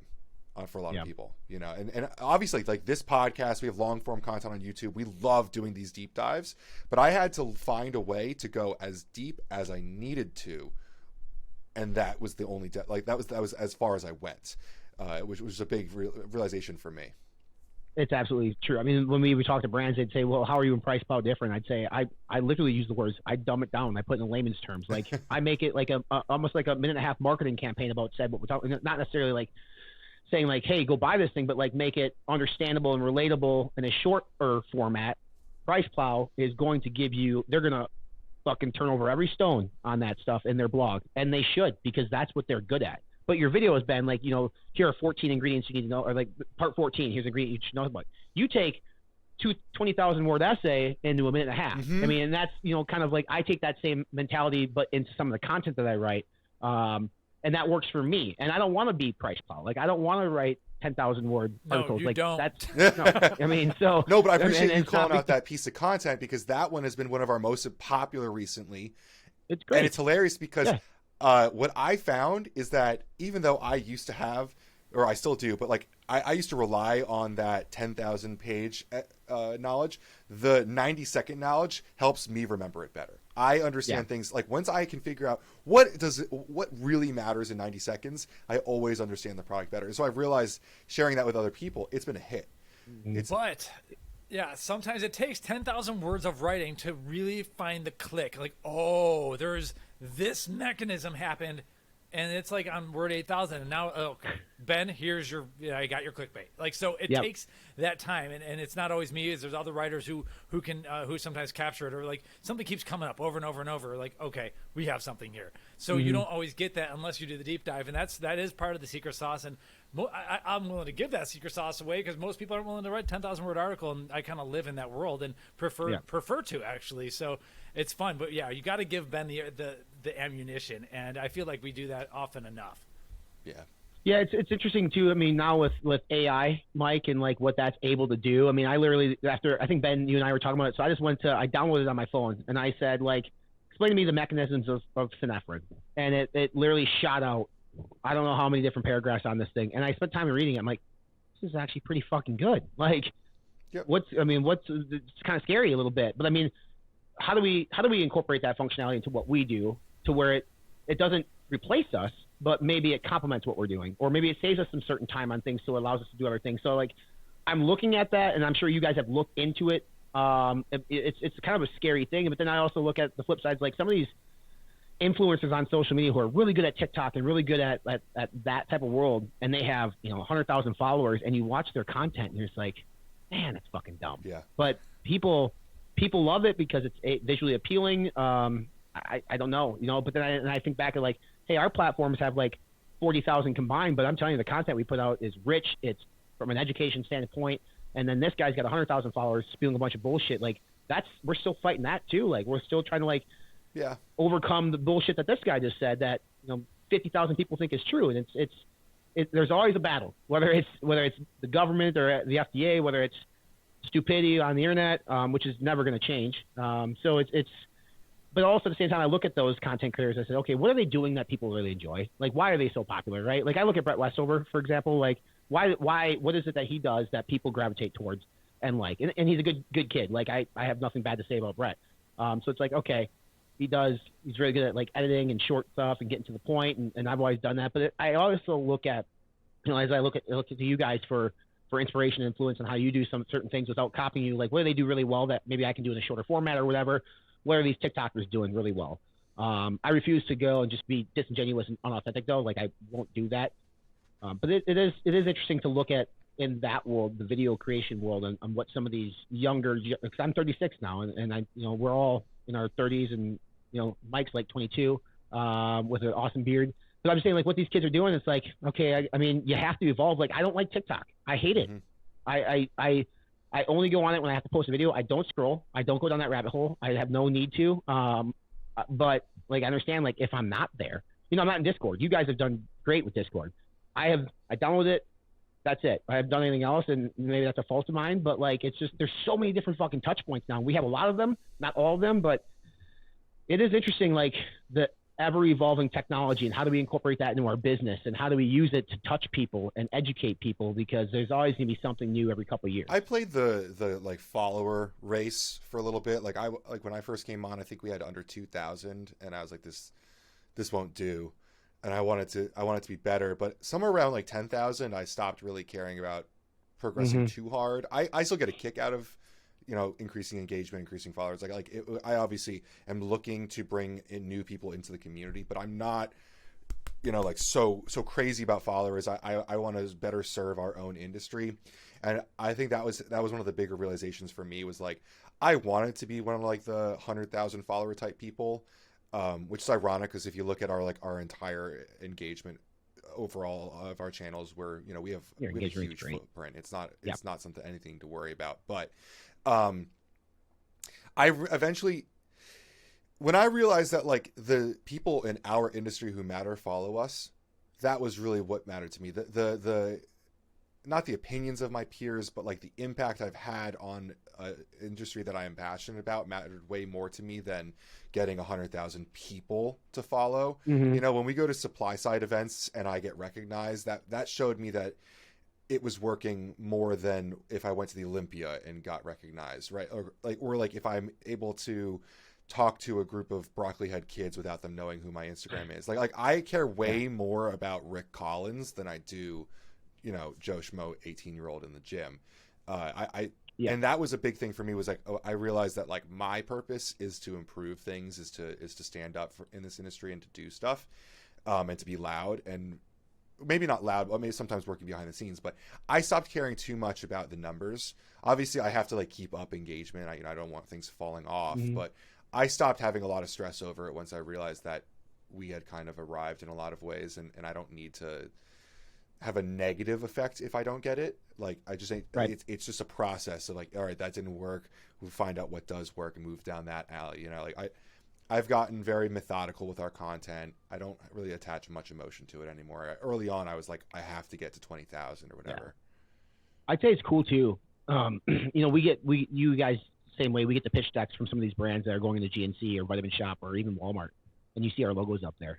Like, it's like, this is what Price Plow said. This is what Fitness Performance said to the buyer at GNC, or even to the buyers at Walmart. It's like, they're utilizing us because they think we matter, right? Like, I mean, what we do, and we do. I mean, it's amazing. Like, Ben, I know you've done some work with GNC, I believe. Obviously, I have I had quarterly calls with Vitamin Shop about like what's going on out in the world of dietary supplements. Like they lean on us to be their eyes and ears because they can't constantly do it all. And so to me, I was just like, well, that's pretty fucking cool. Mm-hmm. You know, that they want our opinions, or if it's, you know, Cody from 5 Star, whoever called me like, hey, who's hot right now and who's not. Like, yeah, our opinion, our content matters more so than like, yeah, we can look at some of these TikTokers, they're not getting calls, and that's not a bad thing, good thing, or indifferent. I'm just saying, like, we're credible sources. Like between us and Shane at Stack too, like we're typically the 3 that you see utilized in marketing stuff. I mean, it's cool that, you know, we've been able to impact brands and people that way, and you can't take that shit away from us. And what's nice too about both of our platforms, and I can say with 100% authenticity, is like it's been genuine. Like, yeah, there's a revenue model here. We make money. We have a right to make money. But like, if I don't like something, I'm fucking telling you I don't like something. If you guys don't like something, you're fucking telling people you don't like something.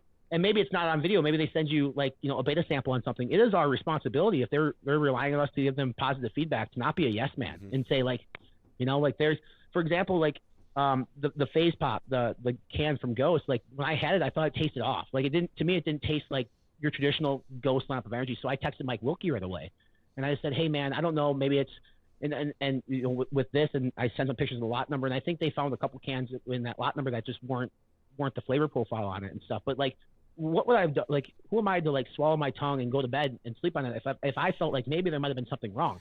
Like Dan and Ryan and Ghost is a brand that we work with, but I care about them, and I want to make sure, like, hey, if something is wrong and I don't say something, shame on me. Like, they can tell me I'm full of shit. No, that's what it's supposed to taste like. Okay, good. But if I felt like, you know, maybe there's something off here, it's my responsibility to tell them that I think something is slightly off. I can say with quite certainty that there are probably a couple dozen people that they know if they get an email from Mike with an attached SFP, it's a bad time. Like, Mike loves sending mistakes in SFPs. Like, it is brutal. A lot of times, like having worked at a brand, I know, maybe this is wrong to say, but like, I know that it can go through 12 people and things will just get missed because they've looked at the same label for the same time, the same day for 8 months straight. It gets lost. If it's not, I don't know, if it's a missing, like Mike will catch the end of a parentheses not being there or something like, you know, like all the time. I just won't bring it up because it's like, I know how that happened. I know, and hopefully we'll call it in the next one. I'm calling out if there's DMA on the label or something like that. Like, I'm calling out like the real big stuff, but I agree with you like on that whole statement that you had. Like, what I would say to the others, like, the space is better because we are here. You know, like, I think you've been a little more outspoken on like flavors not meeting your tastes. I'm just maybe a little bit more subjective. I'm like, I didn't like it. It just wasn't me. Well, you have COVID all the time. You just can't taste. I haven't been able to taste anything. That's why you like everything. November 2020. I swear to God, I have not been able to taste things the same. Yeah. But I like on our side, like we've been able to stand up for ingredients or get like this is public. I feel like we can say this, like the ketone thing with Glaxon recently coming back. Like, we had a big hand in convincing the owners of that patent to allow Glaxon to run with it, or the industry as a whole, really. Like, yeah, Joey said so too. Yeah, Joey gave us credit on that, so I don't mind saying that. So there's a lot of stuff that I wouldn't say publicly because I don't like taking credit for other people's stuff, but there's a lot of situations that I don't think people realize, like behind the scenes, like, we have been able to step in and say something, and it's just I don't flex as much as I used to about it because I like, we know, and that's really all that matters. And what I realize is like the naysayers have about 4 reviews about it, and it doesn't really get anywhere. And if we come out like with a vengeance about something, it usually just ends up with us looking like me specifically looking like a jerk about needing people to know something. Like, I mean, to just back things up, we've become the professionals in the room in terms of media, and yeah, we should probably have better TikTok presences and stuff. It would be funny to put me on for a week and just have me rant, but it's not going to work, you know. And so people have looked up to us, and it always blows my mind when someone includes an ingredient in their phone. Like, hey, why'd you include that ingredient? And they're like, dude, I read your article. That's why. And I'm like, oh man, like, there's a responsibility, and there is, so like, you got to try your best to get it right and cite the sources and everything. And there's a good chance they're not going to read all the source material though. And so, you know, you want to make sure that you have your references in order and stuff. So like, a lot of times, I'm not always writing to the consumer anymore, especially on some of these crazy articles. I'm writing to mom and pops, brick and mortars, and small time brand formulators. I don't think like Wilkie needs to read the Pricewell blog. Maybe he checks in once in a while on something here or there. But with smaller formulators, we want to make them better. And I am happy to take a look at people's labels. I probably need to start charging or do something with some of them. But when it's a partner brand, there's a couple partners that just send me stuff, and guess what I do? Yep. I look through them and I put together. I have my way of doing it. I'm not 100% perfect, but I will at least make it so that we elevate the industry in our own way. And if that means not missing a parenthesis, and I see that all the time because of computer programming and stuff. But if we can help elevate the industry where there's just less blemishes, less embarrassments and stuff, then that means everything, because that whole the rising tide lifts all the ships and everything, and we don't want to have misspellings on labels. And when a major brand does it, I'm like, guys, come on, just send it to me. Like, I'm not gonna leak your label, but I do want to make sure that we don't look like idiots, because there are a lot of people watching down on us, if you know what I mean. And some people, they have to realize that. Ryan probably knows this better than most people, but like this whole like echo chamber of like a brand starts, they sell D2C, then they get to brick and mortar, and eventually they get called up to the big leagues of GNC and Vitamin Shop, and then like, where does it go from there? It never goes anywhere. Like that. Like that's just this circle of life, and recycle until someone gets indicted or has a bad breakup with their wife or something. Like, and then they piss all the money away, and then we wait for the next brand to come up, and it's just constant. And at some point, someone's got to break that orbit and go off somehow, and that's not going to happen if shit is misspelled constantly. It's not going to happen if people are using ingredients without the trademark licenses. It's just. That's the way I look at it.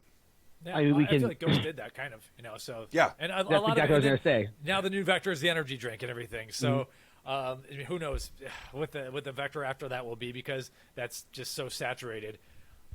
Rest in peace. Yeah, I was going to say that, because I think we get a lot of flack for as much content we produce on Ghost, but they keep us busy, and I don't care what anybody says. There's not many brands out there who've done it that way. You know what I mean? Like, they've done it the right way from basically the get-go. But to your, starting in GNC, and then from there, Vitamin Shop, and then Energy, and there'll be functional foods and so much more. So, like, but they've, I said that too about FitBars. I told Danny, I'm like, hey, we may not ever make $1 billion, but we will behave and act like $1 billion brand from day one. That means we need to be compliant on everything. We need to make sure, like, we've shown videos on things that have gotten fucked up in manufacturing. I could have easily put it in a jar and sold it, threw it away, or if it was over roasted nuts, we gave it to the lesser fortunate who couldn't maybe afford our type of stuff. It's just the right thing to do. I mean, we've all seen it before. Like, you turn a blind eye or you intentionally approve something you shouldn't have, it's gonna come back and get you. Like, you don't get away with that shit forever, And to what you guys are doing is whatever. I mean, I found one time like a label didn't have peanut as an allergen, and it was a peanut butter flavor, and you used peanut flour. Like, you better recall this shit now, because that's a lawsuit waiting to happen, and I have no idea what the brand ever did. Yeah. If they pull them off, they should have. Or 3-4 years back, there was a time where I saw a blemish on a label, wrong SFP. They had a prop blend, but they didn't list the molecular weight of the blend on it and stuff. And so I reached out to them, and like, oh, there's only X amount of limited runs. We'll be fine. I don't fucking care if you made 1 or 5,000. It's wrong. Like, you need to do something and fix it. But I mean, that's just, I think, people, money. It's like, oh, it's going to cost me more money. We're not going to be able to launch it on time. I don't care. Like, I've seen a lot of that excuse on TikTok recently. IP infringement on a label. Oh, it's limited launch. We sold out. It's not a big deal. Like, right. Oh, okay. I guess that excludes you from them coming after you. Okay, Right. Understood. I didn't know that's how business worked. And you're right. Like, Disney's sometimes is I mean, they're fucking cutthroat, and I love it. Like, I love how ABC Disney is all over things. But like, there are going to be times where small brands are going to fly under the radar. But shame on them. Like, I look at my competitors too in the nut butter category, and some of the flavors they name their jars, and it's like, or the SFP. I'm just like, yeah. What are you doing? But I mean, they're not. No, they're small enough that no one's going to say shit. And I'm not going to. I'm like, it's I reach out to them and be like, you can't call your flavor Twix. Like, you can't do that. Like, it's just not. Well, it's a limited. To your point, Ben. It's a limited okay. Yeah. Well, then. Okay. Yeah. I mean, that's the cool. statute of cool. limitations is like 3 days. Dude, is that worth the gamble? I mean, like, come on, people. Like, you're gonna sell maybe a little bit more, but dude, if that behemoth wants to smash you, they can come with so much firepower that you're out of a house and home. Like, it's just not worth it. Like, no, it's got to grow up. Well, Unless We didn't talk real quick. I mean, I know we want to wrap this up, but like we said you wanted to come back to the salt idea, Mike, and we haven't come back to the salt idea. So I feel like if we're gonna round this podcast out and finish it, we need to talk about this fucking salt idea that you had years ago. I also still want to get a 15-minute part of asking Ryan what he thinks about going on the supplement industry right now too. I think we got like a half hour left here. Can we go 15? We got extended. Okay, cool. Yeah, so we personally have a half hour. I don't know what you have. Okay, so this is a question. I was digging this type of salt. I don't know if I want to get into the details, but I eventually do think that I will be into functional foods in my next lifetime. Okay, so that's fun. That's where my passion is. I'm Italian, love flavors, love cooking, love food, and there's a lot of, like dealing with kids and stuff. You realize there's a lot of trash marketed to the children, all that. So that's my future. So anyway, the idea that I wanted to do that one time we talked, it turns out that I highly disagree with it now. So like at some point do you ever find yourself in that situation with Fit Butters where like maybe I don't know how to even ask this, but is it like embarrassing, or like are there any, or do you hold back ever because you're like, oh, maybe this won't, the research won't flesh out on this or whatever? Because I've as I learn more and more about certain foods and certain ingredients, I realize that there's certain things that I don't want to use anymore. And in this case, it would be basically too much iron oxide in your salt product. And if I would have sold that, now I'd be like, wow, I just pumped a lot of people full of rust. So that's why I'm glad I wouldn't have gone down that road. So, but then you can get into analyze and paralyze, Yeah. I mean, for us, we're not doing anything crazy unique with ingredients. So I'm not worried about that. I mean, we have been approached by a lot of different ingredient companies like probiotics, caffeine, which I think is the dumbest fucking thing in nut butter. Just like all these different things is like, oh, you ever thought about doing a probiotic infused nut butter? No, it's not who we're going after. Like, I think a lot of people do misinterpret because I come with Fitness Informant that we want to be like sports nutrition. I don't want to be sports nutrition. And that's not anything against brick and mortar, like our specialty retailer, because you can get Waldron Farms and us and Nuts and More and other brands at specialty retail. That doesn't make them sports nutrition. They're still, they're functional food. Like, so I'm sorry. Like, and I've actually talked to Todd Spear about like Velocitol in the past. Like, I don't have an interest in doing it. I love the ingredient. I do. I love it in aminos. I love it in protein powders. I don't love it in a nut butter.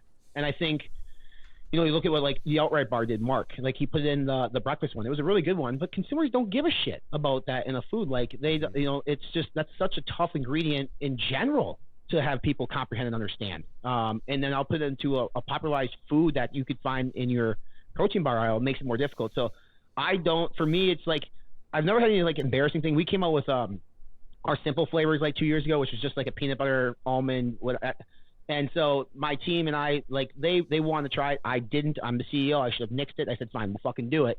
And it wasn't successful. It was a failure. And I have a ton of unflavored plant-based protein at my facility. That's just, I don't know what to do with it. I'm probably just going to give it away to somebody. But I'm just like, I knew I didn't want to do it because that's not who we are. We're a flavor first nut butter that has functional benefits. That's healthy for you. Like, that's who and what we are. So, now we're looking at some of potentially, and it's not anytime soon, because I always say, like, so many people have these ideas like, this is a new product I want to do. I want to do this one and this one. And they forget about what made them successful in the first place. We have so much room to grow. Like, you look at, if you split the United States in half in terms of retail, East Coast, they're pretty fucking covered. Like, we're killing it in the West Coast, though. Nothing besides Vitamin Shop. And that's it. Like, we're not in Ralph's. We're not in any big Kroger chain or Albert Safeway and that side. So there's a ton of opportunity for us to grow the paste business over there. We've looked at powdered nut butters before, but I don't think they really, outside of PB Fit, I don't think they do that well. Nuts and More has, I think, 3 or 4. I don't see them on any retail shelf anywhere. Although it's on brand, it's unique. If I could do a powdered nut butter that tastes like my Monster cookie in the paste form, that'd be cool. I just don't think the market's there yet for it. Or maybe it never will be. Like nut butters, and we've also said like nut butter should be consumed for the fat content. Why am I going to create something that strips all that out? It's kind of against everything I've said the last 3 years of business. So. And it's like, do you want to do a bar? Well, no, because Mark's my friend, and he's got the Outright Bar. It's a nut butter-based bar. I have no interest getting in the bar business. And that one, talk about energy drinks being saturated. Fucking bar business is ridiculous, right?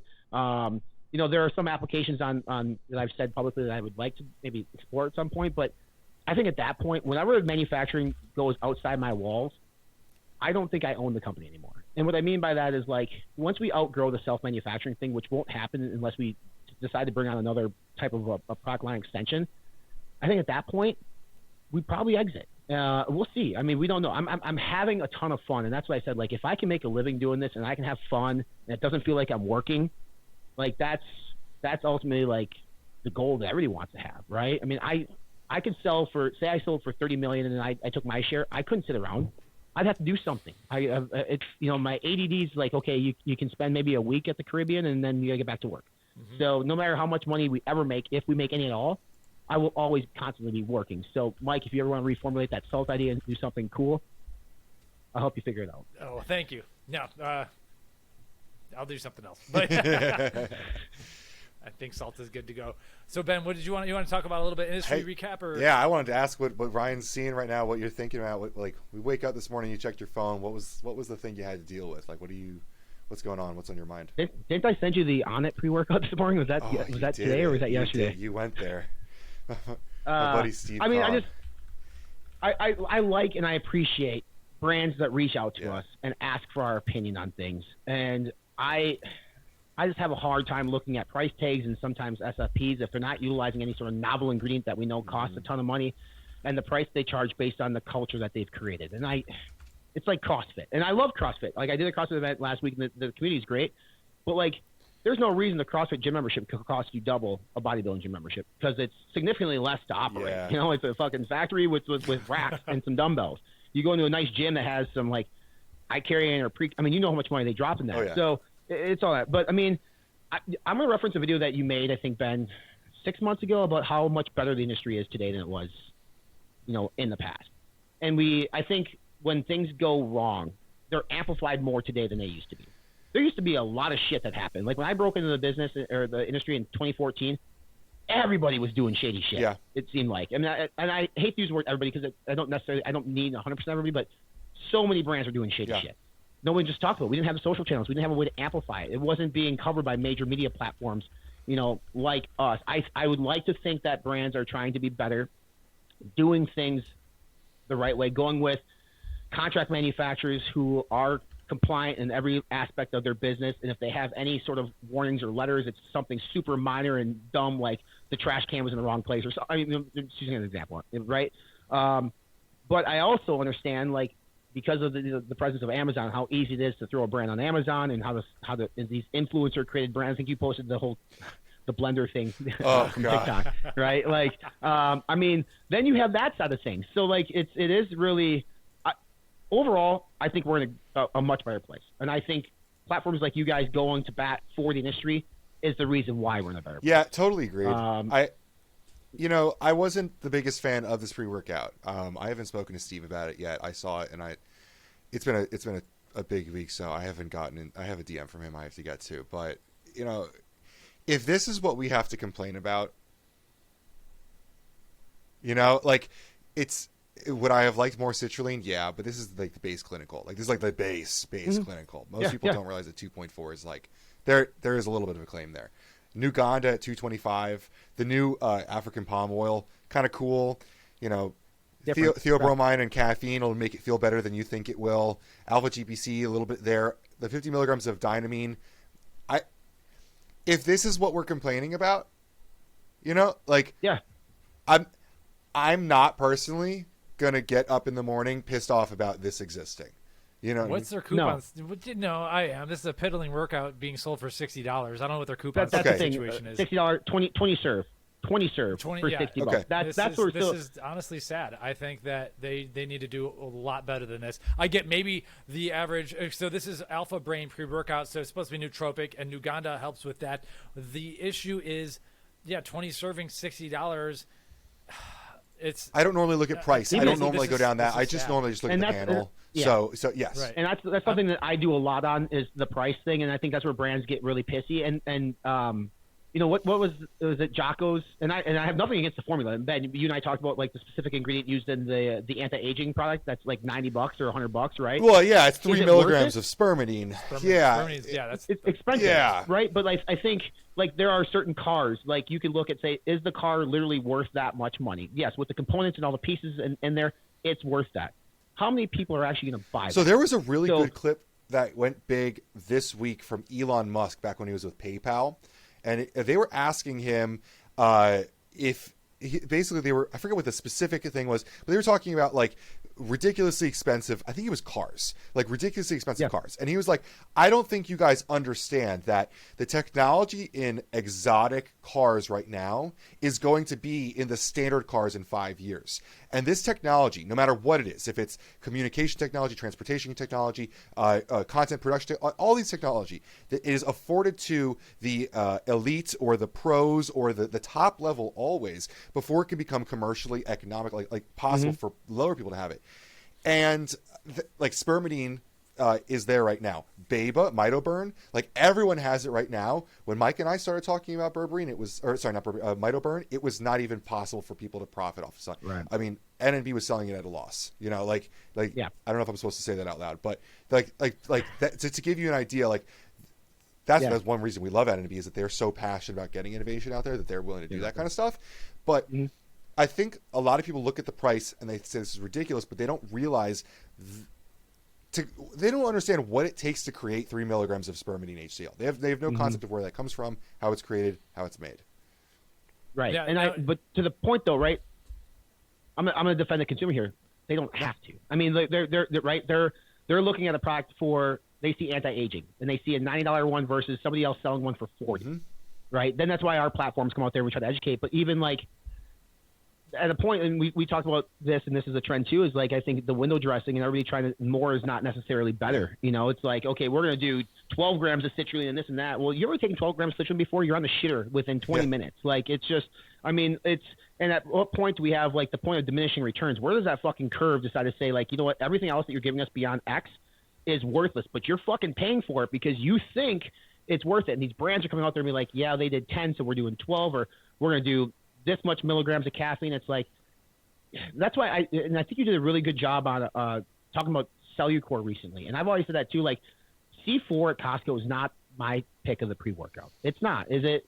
But you look at the price point, you look at how many people buy that product, and you look at how many people use that product as maybe a crutch to begin with to get in the gym and better their life, and eventually they graduate to other things. Again, I'm not going to come out in public and say I love this pre-workout. It's great.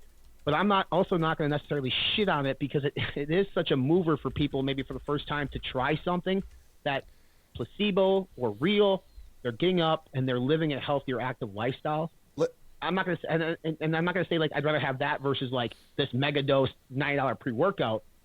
But you don't have to do either. Yes. Like there's such a good spot in the middle at a good price point which you can make, and that's why again going back to Ghost, I've always appreciated the fact that like Legend. 25 servings for $40. A coupon code knocks off 8. You're down to 32. Like that's an affordable, effective, good tasting pre-workout. I mean, we could do this live right now. We can kind of talk about like a series of these. Like I don't have a problem with C4. I think it drastically needs an update. The Ultimate I think is wonderful. I'm looking at C4 Original right now. It is in drastic needs. It's $29.99 with, and it's just not a good product right now for $29.99. But I think there is a really good level right now in your C4 Ultimate, your Ghost Legend, your Glaxon Specimen. I mean, we can go down the line, and we can talk about, like, I think Sebum's Essential is an incredible product right now. Like, there's a great class of entry-level products that for an average of $30 a month, let's say, $1 a day, if you work out every single day, which you shouldn't, but we'll just call it, like $1 a serving. Your workout is vastly improved because that's what you're looking for in a pre-workout. You're going to have better focus. You're going to have more energy. Your pump's going to be better. You're going to have a better workout for $1. I think we're in a really good spot right now with that. I don't think that people who are waging this war of I need 12 grams of citrulline, I need all of these things, I don't think any of those guys are improving in the gym based on the amount of money that they're spending on those things. To get back to this on a pre-workout, I do want to say, like, the first thing I see when I get into this label, I'm like, ooh, a new ingredient, African oil palm fruit extract, PFBC. You know where I'll be, like, look it up later. So I did want to say I did look it up, Mike, because I looked it up. I was like, is this why this thing's so expensive? And I looked it up, and it's, because I haven't seen a pre-workout before, but it can boost immunity functions and things of that nature. I'm like, okay, interesting. and I'm sure there's probably a pump component too. I didn't dig too deep in it. No, yeah, but I think, this product will feel good. I like Dynamine that's in there. So like this is in the Nuganda, it will feel good. Right. I think it really comes down to like coupon prices because you have subscribe and save. You can get it for $50.99. But yeah, one time purchase of $59.99 for 20 servings. That's just insulting, really. If I could get this But for $45, maybe I'd be happy. Yeah. Like what? Yeah, it's unique. How much would you pay for this this, Mike? Like if you had to pay for a pre-workout, and which? Yeah, I think you're close with. So yeah, caffeine. If you're low stim, 200 milligrams. Yeah, low 40s. Yeah. 42. Yeah, I'm typically around like $2 a serving. I think would be Right, fair. So there like you go. $40 is sort of where I look at. I think a really good, well-dosed pre-workout, 2 to 250 you can achieve that. You definitely can achieve that. You get some of these pre-workouts at $6.999 for 20 servings. I have a hard time believing that that's going to improve your workout drastically by that much.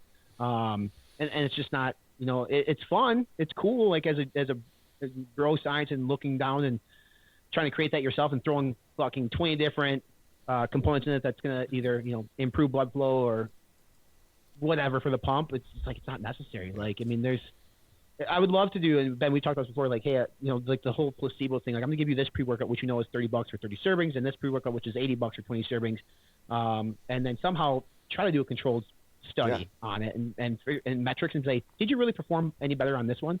And that's the thing. That's the one thing I think that we are missing in our space. That it's expensive though, right? Like synergistic components between ingredients, like. We've talked about like, okay, if you're going to do 2.4 grams of citrulline, but you're also going to add something else, then you don't need 6 or 10 or whatever. I mean, we don't have the funding to do that stuff, or at least I know we don't.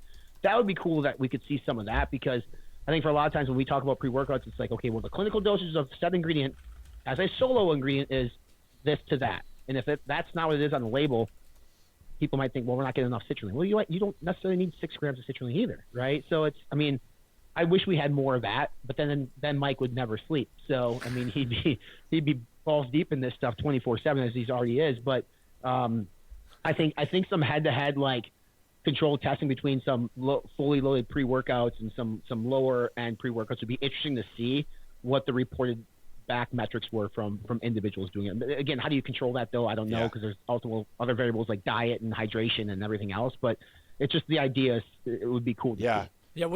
To get back to the Cellucor thing, one thing I liked in the original version of C4 Sport, and I don't know if this is the case anymore, they had nearly a 5-gram dose of creatine inside of that in the first original version.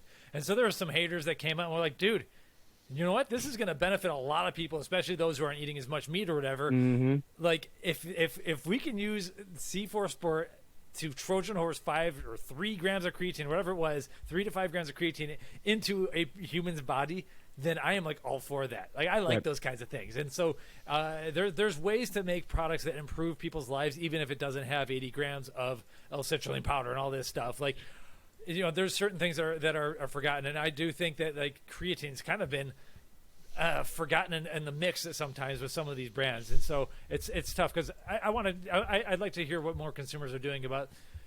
There's very few pre-workouts that have a full dose of creatine, so are they really adding unflavored creatine to their stuff, or what's happening out there? But I think that was lost. And I actually, to your point, like I like creatine in a pre-workout personally. I mean, it's great. Like I think the Core Fury V2 stuff. 2020 killed it. Nutritionals got, yeah, because the price. Yeah.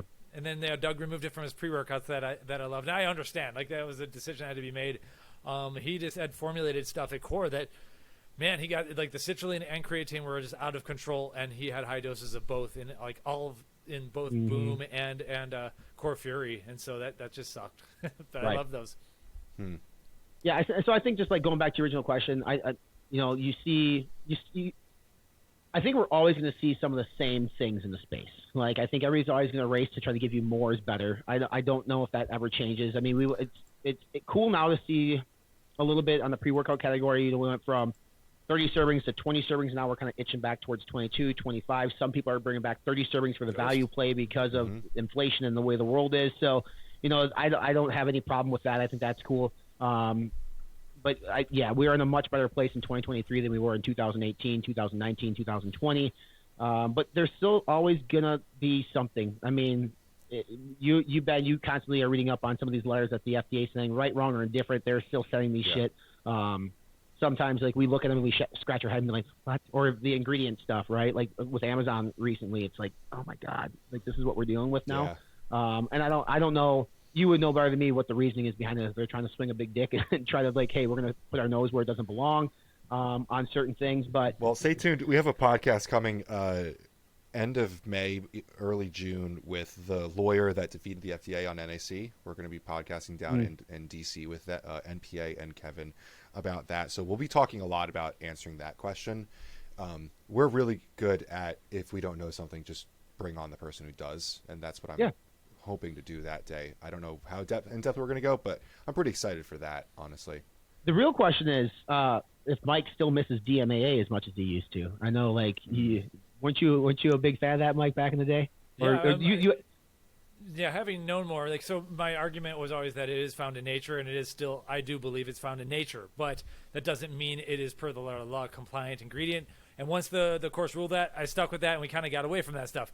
With that said, I'd be lying if I said I didn't know of a location that has a little bit. I have not used it in probably 6 months, though. So no, it's in your freezer in the tub of Jack 3D. Did you know he waited 3 years to tell me he had that? I remember. I wasn't even thinking about that one. I forgot about that tub. I do have some OG Jack. Yeah, I have some Jack. I don't even know I freaked out. It's gotta be. I thought he was fucking with me, and he sent me a picture of it. It's hilarious. Yeah. I mean, you can sell that. You can sell that shit on eBay. I mean, that could be that's your meal ticket, Mike, right there. That's financial freedom right there. Yeah, so I have some stuff. No, I haven't needed it. You know what? I honestly, we have so much momentum. I cannot afford to slip anyway. So like there's this internal pressure, and I think you feel like that too. You can't stop. So no matter what, and I've been quite healthy metabolically. That I don't worry about it. Sleep has been pretty good. I don't work out as much as some of you guys, but I am fit right now, and I'm happy about it. So I don't feel like I need that much stimulant. My diet's been pretty good. So but no, I do have it. So it's been about 6 months since I've touched any of that stuff. But man, I always liken, there's a mathematician quote, maybe I'll throw it in the show notes or whatever, but basically he was hooked on some form of amphetamines, and he was bet by another professor that he couldn't quit amphetamines for a month, and he did it, and he successfully quit amphetamines for a month, and he said, you just held back mathematics for a whole month, because this guy was like one of the best mathematicians, and he used amphetamines to like do crazy math and everything, and he was really good at that. So like there was a time where I felt like I needed stimulants to move things forward, and that's actually absolutely not the case at all, and I've even lowered my caffeine dose. So I don't know, I forget what the original question was, but yeah, there's a couple stashes around town, but I'm not requiring it. So it's all about diet and figure out what really removing foods that mess you up and stuff. So I'm always on a path of doing that, and feel like I'm in a good spot right now. I would say the one thing I would like to see is us to become more of a community. Not you guys and me, like we are, but like the industry as a whole, and versus like throwing people under the bus, just being super negative. The whole purpose of getting into this space, I mean, obviously that people want to make money, right? But if you're creating a dietary supplement, I would hope that your idea behind creating that is to help it to be a tool for somebody to use to better their life through a lifestyle change or a consistent lifestyle choices in terms of health and fitness. So like, seeing a company like Rise having the #1 pre-workout, I don't, like other brands shouldn't like necessarily shit on that. They should be like, cool, like more people are doing it. Like I get there's a competitive set to it. Now I understand, like if the CEO is going to treat you like shit from a company, then you're going to get, some feedback on that. But like, seeing Dom and Dan and Ryan and those two brands come together this year, and seeing even like Black Market and Panda, which we don't really talk about much, but like seeing brands come together to put something together, and they don't have to do a collaborative product. It's not even that, but like just understand that we all got into this for a reason. At least I did, and I know you guys did too. Like I really wanted to help people through educational content, no bullshit. Like that's always been my goal. And when I post something about a brand, and all of a sudden I get a text from a different brand where bitching or throwing them under the bus, like, understand this. I don't care. Like, I don't need to be the middleman between some pissy fight that you have. Like, I am trying to help the brands that I work with, but through a lens of helping the end consumer, because that's really who my audience is.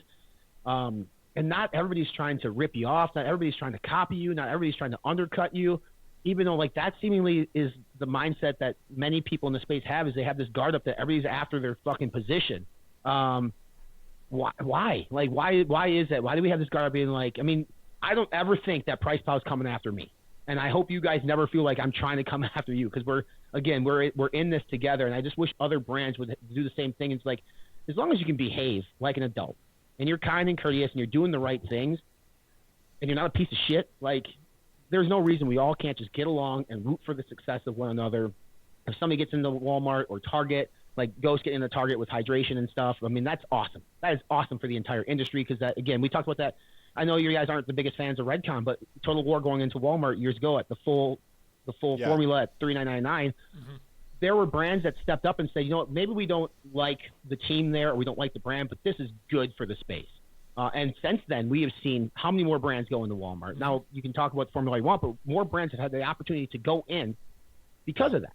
And so I just wish, like, we all can say, like, let's advance this space together. And again, what you two guys are doing and partnering with ingredient manufacturers and fighting the battle on Capitol Hill, like, that's what we should be doing as brands as well. It's like coming together, moving the industry forward. It's okay if they buy this pre-workout this day, and in a month they buy a different pre-workout. Like, they're still actively going to the gym, bettering their life, hopefully, and just can be around longer for people that, you know, they care about and people who care about them. I think anyone who is interested in doing that, and Ryan, I actually want to invite you too for it. Who thinks it may not be able to be done, should take it just a day and peruse through our Discord server.